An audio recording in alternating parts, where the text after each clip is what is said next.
കൈമലർത്തി കണ്ണടച്ചിരുട്ടാക്കി താരസംഘടന അമ്മ. ലൈവ് 6ലേക്ക് സ്വാഗതം. നോക്കാം പ്രധാന തലക്കെട്ടുകൾ.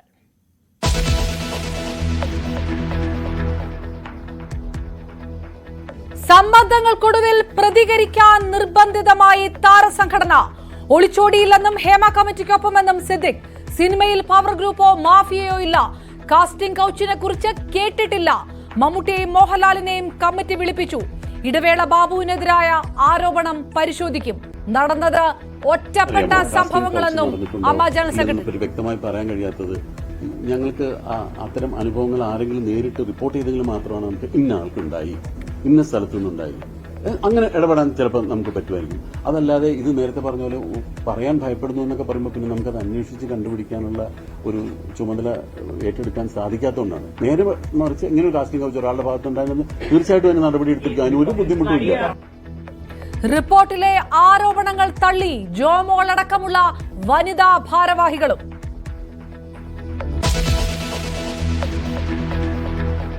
അമ്മയുടെ പ്രതികരണം സംഘടനയിൽ ഭിന്നത പുകയുന്നതിനിടെ. അവരുടെ വേദന അവർക്കല്ലേ അറിയാൻ പറ്റുള്ളൂ. ആ വേദന അവർ അവസരം നിഷേധിക്കപ്പെട്ടു എന്നൊരു നടി പറയുമ്പോൾ അത് നമ്മൾ വിശ്വസിക്കണം. അങ്ങനെ നടന്നിട്ടുണ്ടെന്നുള്ള നമ്മൾ അന്വേഷിക്കണം. ഇങ്ങനെ അവസരം നിഷേധിച്ചത് ആര്, ആര് എന്ന ചോദ്യത്തിൽ ആ വ്യക്തി ഇതേപോലെ എന്തുകൊണ്ടാണ് നിഷേധിച്ചത് എന്ന് ചോദിച്ച് മനസ്സിലാക്കാനുള്ള ഉത്തരവാദിത്വം കൂടെ നമുക്കുണ്ട്. ജനറൽ സെക്രട്ടറി സിദ്ദിഖിനെ തിരുത്തി വൈസ് പ്രസിഡന്റ് ജഗദീഷ്. ഒറ്റപ്പെട്ട സംഭവങ്ങളെന്ന് പറഞ്ഞ് ഒഴിഞ്ഞു മാറാനാവില്ല. വേട്ടക്കാരുടെ പേര് പുറത്തു വരട്ടെ. ഗണേഷ് കുമാറിനെതിരെ പരാതി ഉണ്ടെങ്കിൽ അതും അന്വേഷിക്കണമെന്നും ജഗദീഷ്. ഹേമ കമ്മിറ്റി റിപ്പോർട്ടിൽ 5 പേജുകൾ ഒഴിവാക്കിയതെന്തിന്? സർക്കാർ പുറത്തുവിട്ട റിപ്പോർട്ടിൽ 11 ഖണ്ഡികകളില്ല. വെട്ടിമാറ്റിയത് കാസ്റ്റിംഗ് കൗച്ച് ഭാഗത്തെ 97 മുതൽ 107 വരെയുള്ള ഖണ്ഡികകൾ.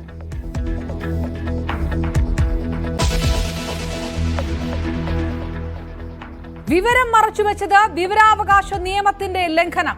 ഒഴിവാക്കുന്ന ഭാഗം അപേക്ഷകരെ അറിയിക്കണമെന്ന നിർദ്ദേശം മറികടന്നു. ഹേമ റിപ്പോർട്ടിൽ അന്വേഷണം ആവശ്യപ്പെട്ട് മുഖ്യമന്ത്രിക്ക് പ്രതിപക്ഷ നേതാവിന്റെ കത്ത്. സർക്കാരിന് പരിധിയുണ്ടെന്ന് MV ഗോവിന്ദൻ. സിനിമാ കോൺക്ലേവിൽ പ്രതീക്ഷയില്ലെന്ന് WCC.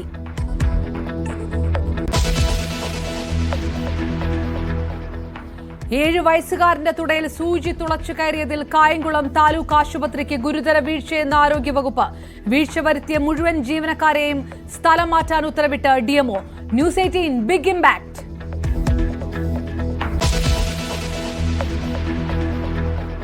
തിരുവനന്തപുരത്ത് നിന്ന് കാണാതായി വിശാഖപട്ടണത്ത് കണ്ടെത്തിയ പെൺകുട്ടിയെ കാത്ത് കുടുംബം.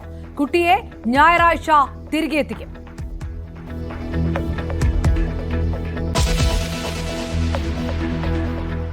എറണാകുളം കണ്ണമാലിയിലും വൈപ്പിനിലും കടലാക്രമണം. ആശങ്കയിൽ തീരദേശവാസികൾ. ടെട്രാപോഡ് വേണമെന്ന ആവശ്യം.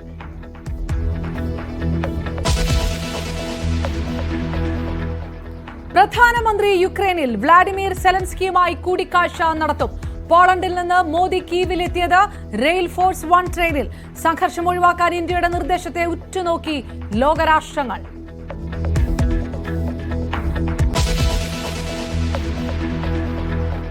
യൂട്യൂബർ VJ മച്ചാൻ പോക്സോ കേസിൽ അറസ്റ്റിലായി.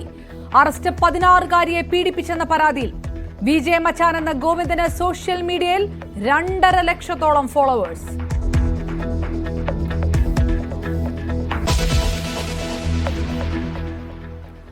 സമ്മർദ്ദങ്ങൾക്കൊടുവിൽ ഹേമ കമ്മിറ്റി റിപ്പോർട്ടിൽ മൗനം വെടിഞ്ഞ് താരസംഘടന അമ്മ. ഹേമ കമ്മിറ്റി റിപ്പോർട്ട് സ്വാഗതാർഹമെന്ന് ജനറൽ സെക്രട്ടറി സിദ്ദിഖ് പ്രതികരിച്ചു. അമ്മ ഒളിച്ചോടിയിട്ടില്ലെന്നും ഞങ്ങൾ ഹേമ കമ്മിറ്റിക്കൊപ്പമാണെന്നും സിദ്ദിഖ് വാർത്താ സമ്മേളനത്തിൽ പ്രതികരിച്ചു. തെറ്റ് ചെയ്തവർക്കെതിരെ പോലീസ് കേസെടുത്ത് അന്വേഷിക്കണമെന്നും സിദ്ദിഖ് ആവശ്യപ്പെട്ടു. ഹേമ കമ്മിറ്റി റിപ്പോർട്ട് പുറത്തു വന്നു. ഞങ്ങൾ വായിച്ച് ഞങ്ങളുടെ ഒരു അറിവ് വെച്ച് അതിൽ നിന്ന് മനസ്സിലാക്കിയെടുത്തോളം കാര്യങ്ങൾ വെച്ച് ഞങ്ങൾക്ക് ആ റിപ്പോർട്ട് വളരെ സ്വാഗതാർഹമായിട്ടാണ് തോന്നിയത്. ആ റിപ്പോർട്ടിൽ പറഞ്ഞിരിക്കുന്ന ഫൈൻഡിങ്സും അതിൽ ഹേമ കമ്മിറ്റി സർക്കാരിന് കൊടുത്തിട്ടുള്ള റെക്കമെൻഡേഷൻസും എല്ലാം തികച്ചും സ്വാഗതാർഹമാണ്. അതെല്ലാം നടപ്പിൽ വരുത്തണമെന്ന് തന്നെയാണ് ഞങ്ങളുടെ ആഗ്രഹം. പിന്നെ അതിനകത്ത് ഒറ്റപ്പെട്ട സംഭവങ്ങളെപ്പറ്റി പലതും പറഞ്ഞിട്ടുണ്ട്. അതിൽ കുറ്റകൃത്യം നടന്നിട്ടുണ്ടെങ്കിൽ അതല്ലെങ്കിൽ ആരാണ് അതിനുവേണ്ടി അങ്ങനെയുള്ളൊരു കുറ്റകൃത്യം നടക്കുന്നത്, എവിടെ വെച്ചാണ്, ആർക്കാണ് അത്തരം അനുഭവങ്ങൾ നേരിട്ടിട്ടുള്ളത് എന്ന് പറഞ്ഞാൽ തീർച്ചയായിട്ടും അത് പോലീസ് കേസെടുത്ത് അന്വേഷിക്കണം, അങ്ങനെയുള്ള ആളുകളെ ശിക്ഷിക്കണം എന്ന് തന്നെയാണ് ഞങ്ങളും ആവശ്യപ്പെടുന്നത്. അമ്മ സംഘടനയിൽ പവർ ഗ്രൂപ്പ് ഉള്ളതായി അറിവില്ല എന്നും സിദ്ദിഖ് പ്രതികരിച്ചു. ആരഭിനയിക്കണമെന്ന് ഒരു ഗ്രൂപ്പ് ഇരുന്ന് തീരുമാനിച്ചാൽ സംഘടന എങ്ങനെ മുന്നോട്ട് പോകും? പവർ ഗ്രൂപ്പിന് സിനിമയെ നിയന്ത്രിക്കാൻ കഴിയില്ലെന്നും പവർ ഗ്രൂപ്പ് ഉണ്ടെന്ന് പറഞ്ഞവർ തന്നെ അത് വെളിപ്പെടുത്തണമെന്നും സിദ്ദിഖ് പ്രതികരിച്ചു. പവർ ഗ്രൂപ്പ് എന്ന് പറഞ്ഞിട്ട് ഒരു ഗ്രൂപ്പിനെ കുറിച്ച് ഇങ്ങനെ പ്രതിപാദിച്ചതായിട്ട് കേട്ടു. അത് ആരാണ് അങ്ങനെ ഒരു പവർ ഗ്രൂപ്പ് ഉണ്ടോ എന്നുള്ളത് ഈ കമ്മീഷൻ അറിയിച്ചതെന്ന് ഞങ്ങൾക്ക് അറിഞ്ഞുകൂടാ. അങ്ങനെയാണെങ്കിൽ വ്യക്തമായിട്ട് അവർക്ക് പറയാമല്ലോ പവർ ഗ്രൂപ്പിൽ ആരൊക്കെയാണെന്നുള്ളത്. ഞാൻ 40ഓളം വർഷമായിട്ട് സിനിമയിലുള്ള ആളാണ്. ഞാൻ ഒരു പവർ ഗ്രൂപ്പ് ഉള്ളതായിട്ടും എനിക്കറിയില്ല. അല്ലെങ്കിൽ ഒരു പവർ ഗ്രൂപ്പിന്റെയും എന്തെങ്കിലും ഒരു ശിക്ഷാ നടപടിക്കോ അല്ലെങ്കിൽ അവർ എനിക്ക് അനുകൂലമായിട്ട് ഒരു പവർ ഗ്രൂപ്പ് എന്തെങ്കിലും തീരുമാനം എടുത്തതായിട്ടോ ഇത്രയും കാലത്തിന്റെ ഇടയ്ക്ക് ഉണ്ടായിട്ടില്ല. എന്റെ ഒരു സംശയം എന്ന് പറയുന്നത് കുറച്ച് വർഷങ്ങൾക്ക് മുമ്പ്, അത് എനിക്ക് തോന്നുന്നു ഒരു 10 വർഷത്തിന് മുമ്പാണ് തോന്നുന്നു, എല്ലാ സംഘടനയിൽ നിന്നും 2 അംഗങ്ങളെ സെലക്ട് ചെയ്തുകൊണ്ട് ഒരു ഹൈ പവർ കമ്മിറ്റി എന്നൊരു കമ്മിറ്റി രൂപീകരിക്കുകയുണ്ടായിരുന്നു.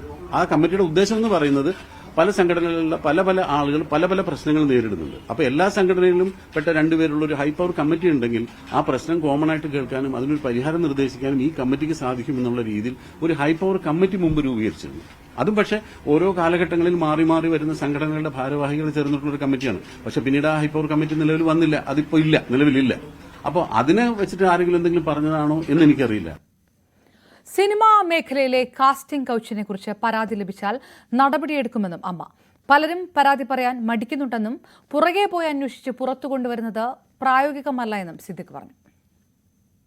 കാസ്റ്റിംഗ് കൗച്ച് നടന്നിട്ടുണ്ടോ ഇല്ലെന്നുള്ള വ്യക്തമായി പറയാൻ കഴിയാത്തത് ഞങ്ങൾക്ക് അത്തരം അനുഭവങ്ങൾ ആരെങ്കിലും നേരിട്ട് റിപ്പോർട്ട് ചെയ്തെങ്കിൽ മാത്രമാണ് നമുക്ക് ഇന്ന ആൾക്കുണ്ടായി, ഇന്ന സ്ഥലത്തു നിന്നുണ്ടായി, അങ്ങനെ ഇടപെടാൻ ചിലപ്പോൾ നമുക്ക് പറ്റുമായിരിക്കും. അതല്ലാതെ ഇത് നേരത്തെ പറഞ്ഞ പോലെ പറയാൻ ഭയപ്പെടുന്നു എന്നൊക്കെ പറയുമ്പോൾ പിന്നെ നമുക്കത് അന്വേഷിച്ച് കണ്ടുപിടിക്കാനുള്ള ഒരു ചുമതല ഏറ്റെടുക്കാൻ സാധിക്കാത്തതുകൊണ്ടാണ്. നേരെ മറിച്ച് ഇങ്ങനെ ഒരു കാസ്റ്റിംഗ് കൗച്ച് ഒരാളുടെ ഭാഗത്തുണ്ടായിരുന്നത് തീർച്ചയായിട്ടും അതിന് നടപടി എടുത്തിരിക്കും. അതിന് ഒരു ബുദ്ധിമുട്ടുമില്ല. ഹേമ കമ്മിറ്റി റിപ്പോർട്ട് ചർച്ച ചെയ്യാൻ അടിയന്തര എക്സിക്യൂട്ടീവ് ഉടൻ ചേരും. യോഗത്തിൽ നിയമപരമായ തുടർ നടപടികൾ ആലോചിക്കും. പല വനിതാ മെമ്പർമാരെയും ഹേമ കമ്മിറ്റി വിളിച്ചിട്ടില്ലെന്നും പല പരാതികളും കേട്ടിട്ടില്ല എന്നും സിദ്ദിഖ് കൂട്ടിച്ചേർത്തു. സമയമുണ്ടല്ലോ, നമുക്ക് ആലോചിച്ചിട്ട്, അത് ഞാൻ ഒരാൾ ഒറ്റയ്ക്ക് പറയേണ്ട തീരുമാനമല്ല. അടുത്ത എക്സിക്യൂട്ടീവ് കമ്മിറ്റി നമ്മൾ ഇമ്മീഡിയറ്റ് കൂടുന്നുണ്ട്. ഇങ്ങനെ വരുമ്പോൾ അതിൽ നിന്ന് നമ്മൾ നമ്മുടെ കാര്യങ്ങൾ ക്ലിയർ ചെയ്യാനായിട്ട് കോടതിയിലാണ് മൂവ് ചെയ്യേണ്ടത്, കോടതിയിൽ മൂവ് ചെയ്യണം. നിയമപരമായ സഹായങ്ങൾ ആവശ്യപ്പെട്ടെങ്കിൽ ചെയ്യണം. തീർച്ചയായിട്ടും അത് അമ്മ എക്സിക്യൂട്ടീവ് കമ്മിറ്റിയിൽ ആലോചിച്ചതിന് ശേഷം അതിനൊരു തീരുമാനം എടുക്കുന്നത്. റിപ്പോർട്ടിന്റെ പേരിൽ മേഖലയെ മുഴുവൻ അടച്ചാക്ഷേപിക്കരുതെന്ന് അമ്മ.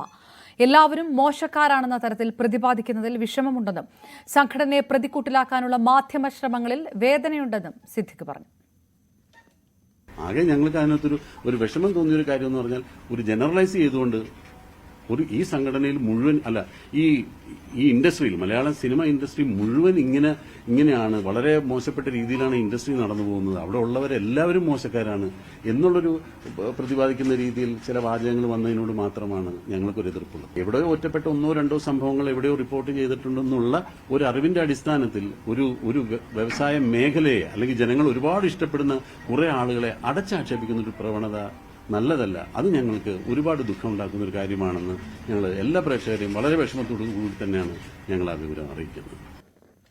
പ്രതിഫലം കിട്ടാത്ത പല പ്രശ്നങ്ങളിലും അമ്മ ഇടപെട്ടിട്ടുണ്ടെന്നും സിദ്ദിഖ് പറഞ്ഞു. ഇന്റേണൽ കംപ്ലയിൻസ് കമ്മിറ്റി വെക്കേണ്ടത് തൊഴിലുടമയാണെന്നും അമ്മയ്ക്കുള്ളിൽ ഇന്റേണൽ കംപ്ലയിൻസ് കമ്മിറ്റി ഇല്ല എന്നും സിദ്ദിഖ് പറഞ്ഞു. സിനിമാ മേഖലയിലെ തൊഴിലെടുക്കുന്ന ആളുകൾ അനുഭവിക്കുന്ന ഒരു ബുദ്ധിമുട്ടെന്ന് പറയുന്നത് അവരുടെ പ്രതിഫലം പ്രോപ്പറായിട്ട് കിട്ടാതെ വരിക. അങ്ങനെയുള്ള കംപ്ലയിന്റുകൾ ഒരുപാട് അമ്മ പരിഹരിക്കാറുണ്ട്. ഇന്റേണൽ കംപ്ലയിന്റ് കമ്മിറ്റി ചെയ്യേണ്ടത് ഒരു തൊഴിലുടമയാണ്. ഒരു തൊഴിലുടമയാണ്, അതായത് പ്രൊഡ്യൂസറാണ് ഒരു ഇന്റേണൽ കംപ്ലയിന്റ് കമ്മിറ്റി വെക്കേണ്ടത്. അതിന് അമ്മയ്ക്ക് അതിനകത്തൊരു നിർദ്ദേശം വെക്കാനോ അതിൽ ബലം പ്രയോഗിക്കാനോ അതിൽ നിർബന്ധമായിട്ട് ചെയ്തേ പറ്റൂ എന്ന് പറയാനോ ഒരു സ്വാതന്ത്ര്യമില്ല. അത് ഒരു തൊഴിലുടമ ചെയ്യേണ്ടതാണ്. അവിടെ ഉണ്ടാകുന്ന ആ തൊഴിൽ മേഖലയിൽ ഉണ്ടാകുന്ന സ്ത്രീകൾക്ക് ഉണ്ടാകുന്ന കംപ്ലയിന്റുകൾ ആ തൊഴിലുടമ പല ഷൂട്ടിംഗ് സെറ്റിലും ഇന്റേണൽ കംപ്ലയിന്റ് കമ്മിറ്റി ഉണ്ടെന്നാണ് എനിക്കറിയാൻ കഴിഞ്ഞിട്ടുള്ളത്. വിവരങ്ങളുമായി ആജ്ഞ രവീന്ദ്രൻ ചേരുന്നു. ആജ്ഞ, അമ്മയുടെ പ്രതികരണം ഒരുപക്ഷെ അത് പ്രവചിക്കപ്പെട്ടത് തന്നെയായിരുന്നു. ആ തരത്തിൽ തന്നെ അമ്മ ഈ വിഷയത്തിന് ഇടപെടുന്നു. പക്ഷേ ഞങ്ങൾക്ക് പരാതികൾ കിട്ടിയിട്ടില്ല, ഞങ്ങൾ പലതും കണ്ടിട്ടില്ല, കേട്ടിട്ടില്ല, അറിഞ്ഞിട്ടില്ല എന്ന് പറയുന്നിടത്ത് വിഭിന്നമായിട്ടുള്ള പ്രതികരണങ്ങൾ അമ്മയ്ക്കകത്തു നിന്ന് തന്നെ വന്ന സാഹചര്യമുണ്ട്. എക്സിക്യൂട്ടീവ് കമ്മിറ്റി കൂടി കൂടുതൽ കാര്യങ്ങൾ തീരുമാനിക്കും, പ്രധാനപ്പെട്ട കാര്യങ്ങൾ തീരുമാനിക്കും. ഇതിൽ ഉന്നയിക്കപ്പെട്ടിരിക്കുന്ന ആരോപണ വിധേയരായവരുടെ പേരുകൾ പുറത്തുവിടണമോ വേണ്ടയോ എന്ന കാര്യം പോലും ആലോചിച്ച് തീരുമാനിക്കുമെന്നാണ് പറഞ്ഞിരിക്കുന്നത്. അതായത് ഇനിയും ചോദ്യങ്ങൾക്ക് ഉത്തരം പറയാൻ ബാക്കിയുണ്ട് അമ്മയ്ക്ക്. ആ ഒരു സ്പേസ് കൂടി ഒഴിഞ്ഞു കിടക്കുകയാണ്. ആ തരത്തിൽ കൂടിയായിരുന്നോ ജനറൽ സെക്രട്ടറി സിദ്ദിഖിന്റെ പ്രതികരണം?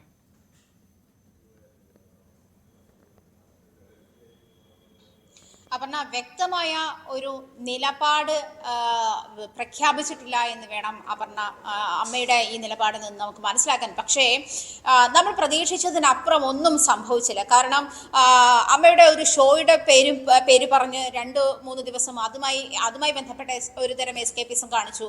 അന്നും ഇതിലെ ഭാരവാഹിയായിരുന്ന ഒരാൾ ബാബുരാജ് പറഞ്ഞു ഒരാഴ്ച സമയം വേണം ഞങ്ങളിത് പഠിച്ചിട്ട്. പക്ഷേ ഇന്ന് കൃത്യമായി സിദ്ദിഖ് പറയുന്നു 2 വർഷം മുൻപ് മിനിസ്റ്റർ സജി ചെറിയാൻ ഇതുമായി ബന്ധപ്പെട്ട് ഒരു ചർച്ചയ്ക്ക് വിളിച്ചിരുന്നു. മിനിസ്റ്റീരിയൽ ലെവൽ മീറ്റിംഗ് ഇതുമായി ബന്ധപ്പെട്ടുണ്ടായിരുന്നു. അന്ന് അമ്മയിൽ ഉണ്ടായിരുന്ന അല്ലെങ്കിൽ ചലച്ചിത്ര മേഖലയിലെ മുതിർന്ന നടന്മാരും നടിമാരും ഒക്കെ അതുമായി ബന്ധപ്പെട്ട് ആ ഇതിൽ സമ്മേളിച്ചിരുന്നു.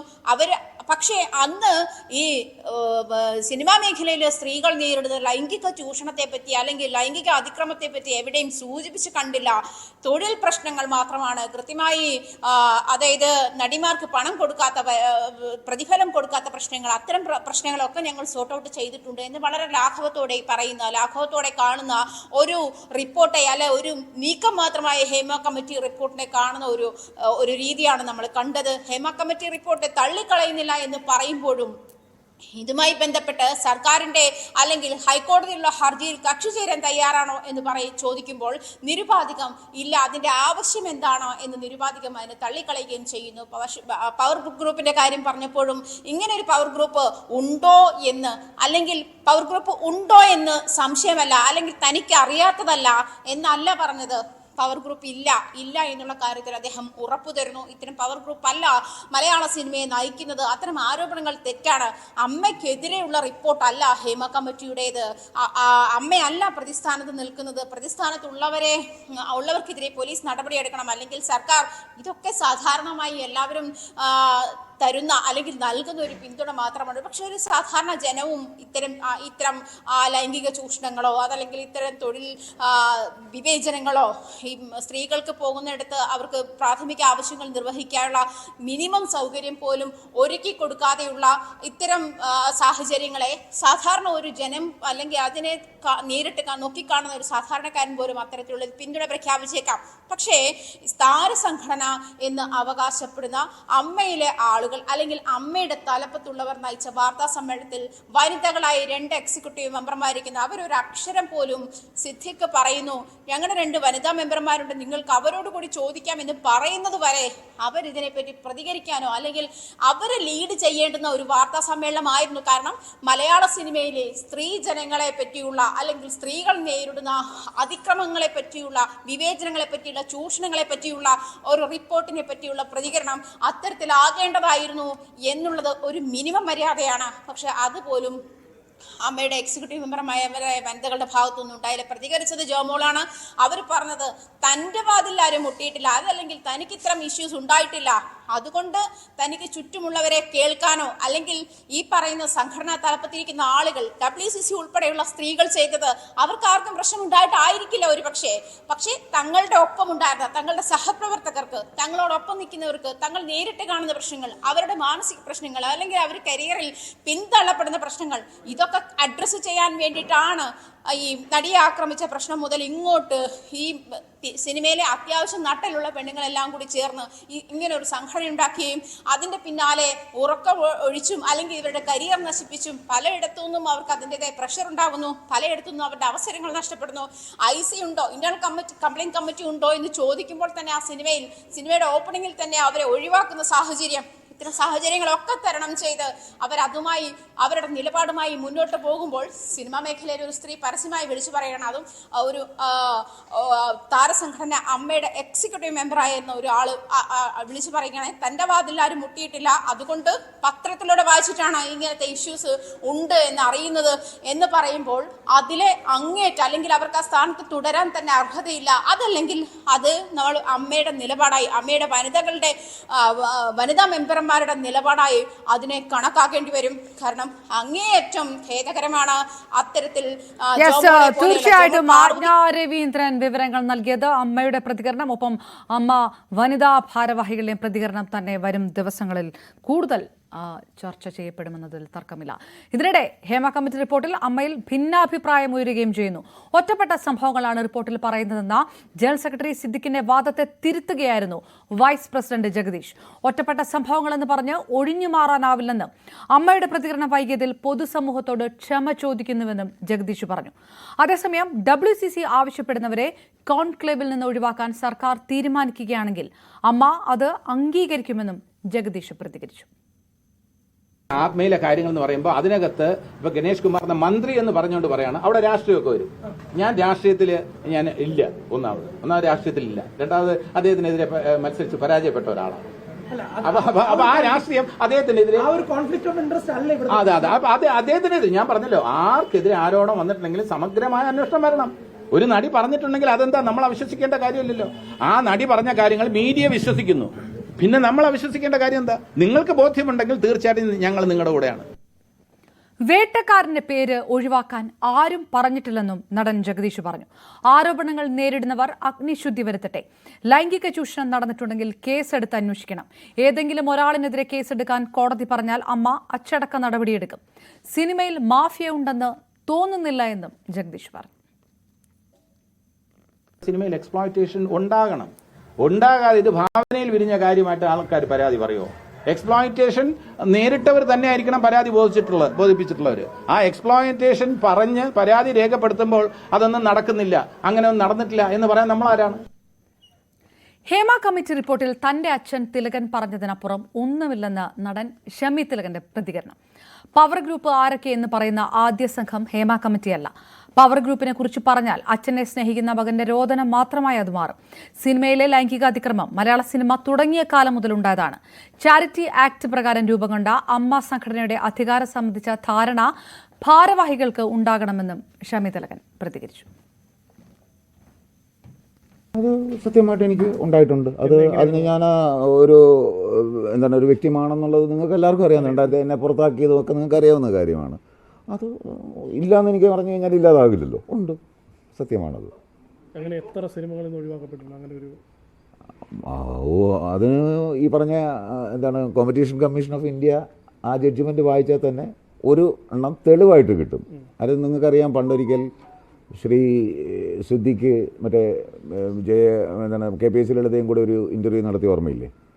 ഒരു പ്രസ് മീറ്റ് നടത്തിയ ഓർമ്മയില്ലേ? ആ മീറ്റിൽ പറയുകയും ചെയ്തല്ലോ, ഇങ്ങനെ ആരെങ്കിലും രേഖാമൂലം തെളിവ് തരികയാണെങ്കിൽ നമ്മളതിന് നടപടിയെടുക്കുമെന്ന്. ഞാനപ്പോൾ തന്നെ എഴുതി കൊടുത്തായിരുന്നു. കാര്യം ഇത് കോടതിയാണ് പറഞ്ഞിരിക്കുന്നത് ഷമി തിലകൻ്റെ ഒരു പടം കട്ട് ചെയ്യുന്നത്, പിന്നെ എൻ്റെ പടം. അതുവേണ്ടിയാണ് എന്നെ അതിനന്ന് പുറത്താക്കി. ഞാൻ നിങ്ങളുടെ അടുത്തും പറഞ്ഞിട്ടുണ്ട്. ഇവിടെ വെച്ചൊരു ദിവസം ഓർമ്മയില്ലേ, ഞാൻ പറഞ്ഞില്ലേ, മുകേഷും ഇന്നസെൻറ്റും കൂടെ എനിക്ക് എൻ്റെ എന്നത് അതന്നല്ലേ തെളിവല്ലേ.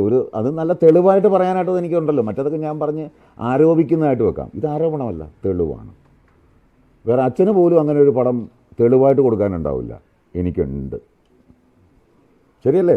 ഒരു കോടതി ജഡ്ജ്മെൻറ്റിൽ തന്നെ പറഞ്ഞിരിക്കുന്നു ഷമി തിലകൻ്റെ ഇന്ന പടം കട്ട് ചെയ്തു എന്ന്. നല്ല ഒന്നാന്തരമായിട്ട് സുകുമാർ അഴീക്കോടും മറ്റൊരു മറിച്ചവരൊക്കെ പറഞ്ഞത് ബൈറ്റ് ഇവിടെ കിടപ്പില്ലേ? ഇനി ഞാൻ അതിനകത്ത് പറഞ്ഞു എന്താണ് തുലവും തുച്ഛനായ ഞാൻ എന്തിനാ അതിനെക്കുറിച്ച് അഭിപ്രായം പറയണം? അതൊരു അച്ഛനോട് ഇഷ്ടമുള്ള ഒരു മകൻ്റെ രോദനമായിട്ടൊക്കെ അല്ലേ പലരും അതിനെ വിലയിരുത്തുള്ളൂ. എനിക്ക് സത്യം പറഞ്ഞാൽ നിങ്ങളെയൊക്കെ മുമ്പിൽ അച്ഛൻ്റെ ഉള്ള നിങ്ങളുടെയൊക്കെ ഇഷ്ടത്തിന് മുമ്പിൽ ഞാനൊക്കെ ഒന്നും അല്ല എന്നുള്ളത് എനിക്ക് പറയാനുള്ളൂ. കാര്യം ജനങ്ങൾ അങ്ങനെയാണ് പ്രതികരിച്ചു കൊണ്ടിരിക്കുന്നത്. ഞാനത് കാണുമ്പോൾ തന്നെ എൻ്റെ പലയിടത്തും കണ്ണ് നിറയാണ്. ഇവർ ആളുകൾക്ക് എന്താണ് ഇത്രയും ഇഷ്ടം അങ്ങേരെടുത്ത് എന്നുള്ള തോന്നൽ വരികയാണ്. അപ്പോൾ പിന്നെ അവിടെ എനിക്കെന്താ പറയാനുള്ളത്? എനിക്കവിടെ പറയാൻ ഒരു റൈറ്റും ഇല്ല. കാര്യം തിലകൻ എന്ന് പറയുന്നത് ഒരു പബ്ലിക് പ്രോപ്പർട്ടിയാണ്.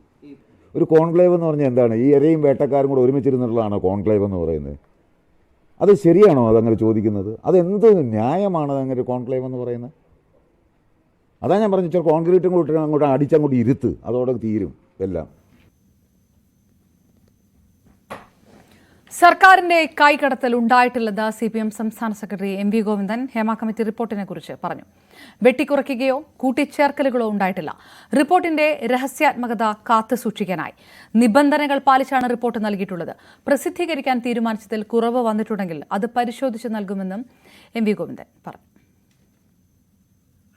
കോടതി എന്താണോ പറയുന്നത്, കോടതി എന്താണോ നിർദ്ദേശിക്കുന്നത്, അതിനനുസരിച്ച് ഗവൺമെൻറ് നിലപാടുകൾ സ്വീകരിച്ച് മുമ്പോട്ടേക്ക് പോകും. എത്ര ഉന്നതനായാലും അതിൽ നിന്ന് ഒഴിഞ്ഞു പോകാൻ ആരെയും അനുവദിക്കില്ല എന്ന ഉറച്ച നിലപാടാണ് മുഖ്യമന്ത്രിയും സാംസ്കാരിക വകുപ്പ് മന്ത്രിയും എടുത്തിട്ടുള്ളത്.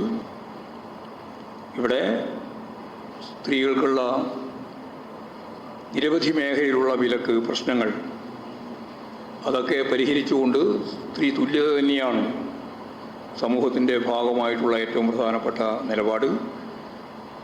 അതിനുവേണ്ടി സിനിമാ മേഖലയിൽ ഉൾപ്പെടെ ഒരുപാട് മാറ്റങ്ങൾ ഉണ്ടാക്കാനുള്ള ശ്രമമാണ് ഗവൺമെൻറ് നടത്തിയിട്ടുള്ളത്. ഇനിയും ആ രീതിയിലുള്ള ശ്രമമാണ് നടത്തുക എന്നതാണ് അത് സംബന്ധിച്ച് പൊതുവായിട്ട് പറയാനുള്ളത്. അത് രഹസ്യമായിട്ടുള്ള ഭാഗം എന്ന നിലയിൽ ഇനി വരട്ടെ. ഇനിയിപ്പം ഹൈക്കോടതിയുടെ മുമ്പിലേക്ക് വരികയല്ലോ നമ്മൾ. അല്ല, കേസിൻ്റെ കാര്യത്തിൽ ഇത് തന്നെയാണ്. ആരെങ്കിലും പരാതിയായിട്ട് വന്നാലേ കേസെടുക്കാൻ പറ്റുമോ? സ്വാഭാവികമായ പ്രശ്നം അതല്ലേ. പൊതുവായിട്ടൊരു കേസെടുക്കാൻ പറ്റുമോ? അതിനിപ്പോൾ കോടതിയുടെ മുമ്പിൽ വരികയാണ്. നമ്മൾ തർക്കിച്ചിട്ട് വേറെ പ്രശ്നം ഉണ്ടാക്കേണ്ട കാര്യമില്ല. ഇനി ഗവൺമെൻറ് കൃത്യമായ നിലപാട് സ്വീകരിച്ച് പോകാൻ തന്നെയാണ് ഉദ്ദേശിക്കുന്നത്. അതിൽ ഹേമ കമ്മിറ്റി തന്നെ നിർദ്ദേശിച്ചതിൻ്റെ ഭാഗമായിട്ടാണ് ആ ഭാഗം തൊടാൻ സാധിക്കാതിരുന്നത്. അവർ പറഞ്ഞത് എന്താ പറഞ്ഞാൽ, ഞങ്ങൾക്ക് മൊഴി നൽകിയിട്ടുള്ളത് ഇത് ഒരു തരത്തിലും മറ്റെവിടെയും ചർച്ച ചെയ്യപ്പെടുന്ന ഒരവസ്ഥയിലേക്ക് എത്തിയിട്ടില്ല എന്ന ഗ്യാരണ്ടിയിലാണ് എന്നാണ് അവർ പറഞ്ഞത്. അതുകൊണ്ടാണത് പ്രസിദ്ധീകരിക്കാൻ തന്നെ സാധിക്കില്ല എന്ന് പറഞ്ഞത്. ഹേമ കമ്മിറ്റി റിപ്പോർട്ടിലെ നിർദ്ദേശങ്ങൾ സർക്കാർ നടപ്പാക്കി തുടങ്ങിയെന്ന് MV ഗോവിന്ദൻ മാസ്റ്റർ. അതിന്റെ ഭാഗമായാണ് ICC നിർബന്ധമാക്കിയത്. സിനിമാ നയം രൂപീകരിക്കുന്നതിനായി കൺസൾട്ടൻസിയെ നിയോഗിച്ചു. സിനിമാ കോൺക്ലേവ് നടത്താൻ തീരുമാനിച്ചുവെന്നും MV ഗോവിന്ദൻ പറഞ്ഞു. ഇതിൽ നിർദ്ദേശിച്ച കാര്യങ്ങൾ അടിസ്ഥാനപ്പെടുത്തിക്കൊണ്ടാണ് പിന്നീട് സർക്കാർ നടപടികൾ ഓരോന്നോരോന്നായി സ്വീകരിച്ചത്. അതിലേറ്റവും പ്രധാനപ്പെട്ട ഒന്നായിരുന്നു ഇന്റേണൽ കംപ്ലൈൻറ്റ് കമ്മിറ്റി സിനിമാ രംഗത്തുകൂടി രൂപീകരിക്കണം എന്നുള്ളത്. ഇതിൻ്റെ തന്നെ വെളിച്ചത്തിലാണ് സിനിമാ നയം രൂപീകരിക്കേണ്ടുന്നതിൻ്റെ ആവശ്യകത. യഥാർത്ഥത്തിൽ കമ്മീഷൻ റിപ്പോർട്ടിൻ്റെ കൂടി വെളിച്ചത്തിൽ ലോകപ്രശസ്തനായിട്ടുള്ള ചലച്ചിത്ര സംവിധായകൻ, സംഘാടകൻ ഷാജിയൻ കരുൺ ചെയർമാനായിക്കൊണ്ടുള്ള ഒരു കമ്മിറ്റി സർക്കാർ ഇതിനു വേണ്ടി നിയോഗിച്ചു. സിനിമാ രംഗത്ത് ഉയർന്നു വന്ന പരാതികളിൽ പോലീസ് നേരത്തെ കേസെടുത്തിട്ടുണ്ടെന്നും MV ഗോവിന്ദൻ പറഞ്ഞു. പ്രമുഖ നടൻ അതിന്റെ ഭാഗമായി ജയിലിൽ കിടന്നിട്ടുണ്ട്. മറ്റു ചില നടന്മാർക്കും സംവിധായകർക്കുമെതിരായ പരാതികളിലും കേസെടുത്തിട്ടുണ്ട്. മലയാള സിനിമയെ സംരക്ഷിക്കുക എന്നതാണ് LDF സർക്കാരിന്റെ നയം. റിപ്പോർട്ടിൽ ലൈംഗിക ചൂഷണത്തിന് വ്യക്തിപരമായ പരാമർശങ്ങളില്ല. അതിന്റെ അടിസ്ഥാനത്തിൽ കേസെടുക്കാൻ സാധിക്കില്ല. വ്യക്തിപരമായി പരാതി നൽകിയാൽ കേസെടുക്കുന്നതിന് തടസ്സമില്ലെന്നും MV ഗോവിന്ദൻ പറഞ്ഞു. ലൈംഗിക ചൂഷണത്തിൻ്റെ വ്യക്തിപരമായിട്ടുള്ള പ്രശ്നങ്ങളില്ല. കമ്മീഷൻ റിപ്പോർട്ടിൻ്റെ മുമ്പിലില്ല. അവർ കിട്ടിയതില്ലല്ലോ. ഇല്ല എന്നാണ് പറഞ്ഞത്. അല്ല, കേസിൻ്റെ കാര്യത്തിൽ ഇത് തന്നെയാണ്. ആരെങ്കിലും പരാതിയായിട്ട് വന്നാലേ കേസെടുക്കാൻ പറ്റുമോ? സ്വാഭാവികമായ പ്രശ്നം അതല്ലേ. പൊതുവായിട്ടൊരു കേസെടുക്കാൻ പറ്റുമോ? സർക്കാരിന് അതിൽ പരിമിതിയുണ്ട്. കോടതിക്കാണ് അതിൽ ഫലപ്രദമായി ഇടപെടാൻ പറ്റുക. കോടതിയുടെ മുമ്പിലേക്ക് ഇത് മുഴുവൻ പോവുകയാണ്. നിങ്ങൾ ബേജാറാകുന്നത് പോലെയോ അല്ലെങ്കിൽ നിങ്ങൾ പ്രയാസപ്പെടുന്നത് പോലെയോ ഇതിൽ നിന്ന് ഒരാളും രക്ഷപ്പെട്ടു പോകേണ്ട കാര്യമില്ല എന്നാണ് ഗവൺമെന്റിന്റെ കാഴ്ചപ്പാട്. ആരെയും രക്ഷപ്പെടുത്തേണ്ട കാര്യമില്ല. ഹേമ കമ്മിറ്റി റിപ്പോർട്ടിലെ കൂടുതൽ ഭാഗങ്ങൾ വെട്ടിമാറ്റി സർക്കാർ. വിവരാവകാശ കമ്മീഷൻ നിർദ്ദേശിച്ചതിനേക്കാൾ കൂടുതൽ ഭാഗങ്ങൾ ഒഴിവാക്കിയാണ് റിപ്പോർട്ട് പുറത്തുവിട്ടത്. 49 മുതൽ 53 വരെയുള്ള പേജുകളാണ് ഒഴിവാക്കിയത്. സർക്കാരിന് പ്രത്യേക റോളില്ലെന്നും വിവരാവകാശ കമ്മീഷൻ ഉത്തരവിന്റെ ലംഘനം നടന്നിട്ടുണ്ടെങ്കിൽ പരിശോധിക്കാമെന്നുമായിരുന്നു നിയമമന്ത്രി P. രാജീവിന്റെ പ്രതികരണം. ഹേമ കമ്മിറ്റിക്ക് ലഭിച്ച മൊഴികളിൽ അന്വേഷണം വേണമെന്നാവശ്യപ്പെട്ട് പ്രതിപക്ഷ നേതാവ് VD സതീശൻ മുഖ്യമന്ത്രിക്കും സാംസ്കാരിക വകുപ്പ് മന്ത്രിക്കും കത്ത് നൽകി. വനിതാ IPS ഉദ്യോഗസ്ഥരുടെ നേതൃത്വത്തിൽ അന്വേഷണ സംഘം വേണമെന്നാണ് ആവശ്യം. ഡാൻ കുര്യന്റെ റിപ്പോർട്ടിലേക്ക്.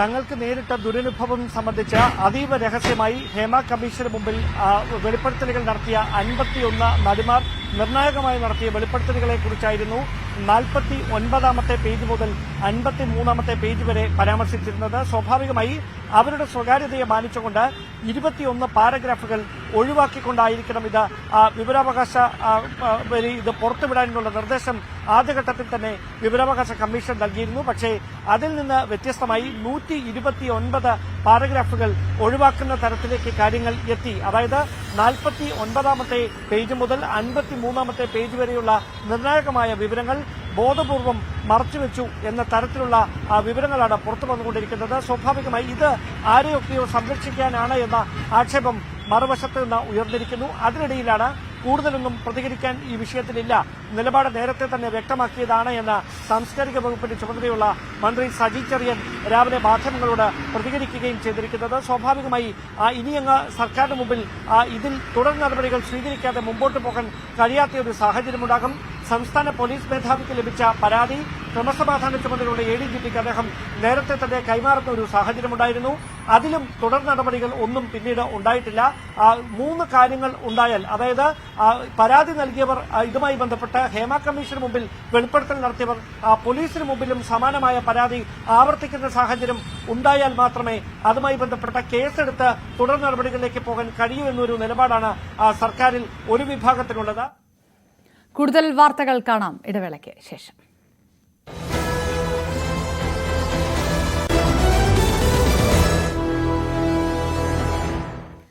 ഹേമ കമ്മിറ്റി റിപ്പോർട്ട് കോടതി പരിഗണിക്കുന്ന വിഷയത്തിൽ ഒന്നും പറയുന്നില്ല എന്ന് മന്ത്രി സജി ചെറിയാൻ പ്രതികരിച്ചു. വിശദീകരിച്ചതിനപ്പുറം ഞാനെല്ലാം കൃത്യമായി മുഖ്യമന്ത്രി ഞാനും പറഞ്ഞു കഴിഞ്ഞിട്ടുണ്ട്. ബഹുമാനപ്പെട്ട കോടതിയുടെ മുമ്പാകെ ഈ വിഷയം വന്നു കഴിഞ്ഞു. ഇനി ഇതിനെ സംബന്ധിച്ചിടത്തോളം എന്ത് തീരുമാനം എടുക്കേണ്ടത് കോടതിയാണ്. ആ കാര്യം ഞാൻ പറഞ്ഞു കഴിഞ്ഞു. അതിനപ്പുറത്തേക്ക് ഒന്നും പറയാനില്ല. ഹേമ കമ്മിറ്റി റിപ്പോർട്ടിൽ സ്വമേധയാ കേസെടുക്കാൻ സർക്കാരിനാകില്ലെന്ന് AK ബാലൻ. ഹൈക്കോടതി കേസ് പരിഗണിക്കുമ്പോൾ വ്യക്തത വരുമെന്നും AK ബാലൻ പ്രതികരിച്ചു. കോച്ച് ഒരു ഭാഗത്തും എഞ്ചിൻ വേറൊരു ഭാഗത്തുമാണ്. ഈ കോച്ചും എഞ്ചിന് യോജിപ്പിച്ചാൽ റെയിലിൻ്റെ മുകളിൽ ഇത് ചരിക്കും. അപ്പോൾ അതിന് 3 ഘടകങ്ങൾ പ്രധാനപ്പെട്ടതാണ്. ഒന്ന് ബഹുമാനപ്പെട്ട കോടതിയുടെ ഇടപെടൽ, മറ്റൊന്ന് ഇതുമായി ബന്ധപ്പെട്ടുകൊണ്ടുള്ള പരാതിക്കാരുടെ സമീപനം, അതുപോലെ തന്നെ ഗവൺമെൻറ്റിൻ്റെ സമീപനം. ഇത് 3ഉം യോജിച്ചാൽ മാത്രമേ നമുക്ക് യഥാർത്ഥത്തിലുള്ള കുറ്റവാളികളെ നിയമത്തിൻ്റെ മുമ്പിൽ കൊണ്ടുവരാൻ സാധിക്കൂ. ഇപ്പോൾ ബഹുമാനപ്പെട്ട കോടതി തന്നെ പറഞ്ഞ ഒരു കാര്യം, ചില കാര്യങ്ങൾ ഞങ്ങൾ അഡ്രസ്സ് ചെയ്യേണ്ടതായിട്ടുണ്ട് എന്നുള്ളതാണ്. അതിന് ഗവൺമെൻറ്റിൻ്റെ അഭിപ്രായം എന്താണ് എന്നുള്ളതാണ് ഇപ്പോൾ ബഹുമാനപ്പെട്ട കോടതി ചോദിച്ചിട്ടുള്ളത്.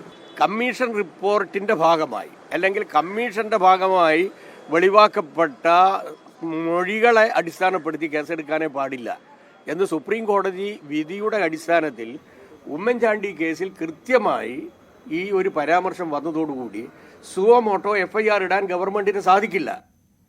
ഹേമ കമ്മിറ്റി റിപ്പോർട്ടിൽ നിയമപരമായി എന്തൊക്കെ ചെയ്യണമെന്ന് ഹൈക്കോടതി തീരുമാനിക്കുമെന്ന് വനിതാ കമ്മീഷൻ അധ്യക്ഷ P. സതീദേവി.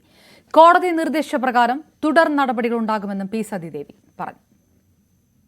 ഹൈക്കോടതി ഇപ്പോൾ സർക്കാരിനോട് ആവശ്യപ്പെട്ടിരിക്കുന്നത് പുറത്ത് വിടാതിരുന്ന ഭാഗങ്ങൾ ഉൾപ്പെടെയുള്ള സമ്പൂർണമായിട്ടുള്ള റിപ്പോർട്ട് സീൽ ചെയ്തുകൊണ്ട് ഹൈക്കോടതിക്ക് മുമ്പാകെ സമർപ്പിക്കണമെന്നാണ്.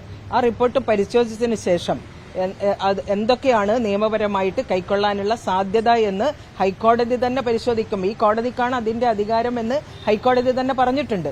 സ്വാഭാവികമായിട്ടും അതിജീവിതകളുടെ സംരക്ഷണം ഉൾപ്പെടെയുള്ള കാര്യങ്ങളിൽ എന്താണ് നടപടികൾ സ്വീകരിക്കേണ്ടത് എന്നതിനെക്കുറിച്ചും അവർ ഏതെങ്കിലും തരത്തിലുള്ള ആരോപണങ്ങൾ ഉന്നയിച്ചിട്ടുണ്ടെങ്കിൽ അതിൽ സ്വീകരിക്കേണ്ടുന്ന നിയമപരമായിട്ടുള്ള നടപടികളെക്കുറിച്ചും കോടതി തന്നെ ആവശ്യമായിട്ടുള്ള തീരുമാനങ്ങൾ കൈക്കൊള്ളും എന്ന് ഹൈക്കോടതി ഇന്നലെ വ്യക്തമാക്കിയിട്ടുണ്ട്.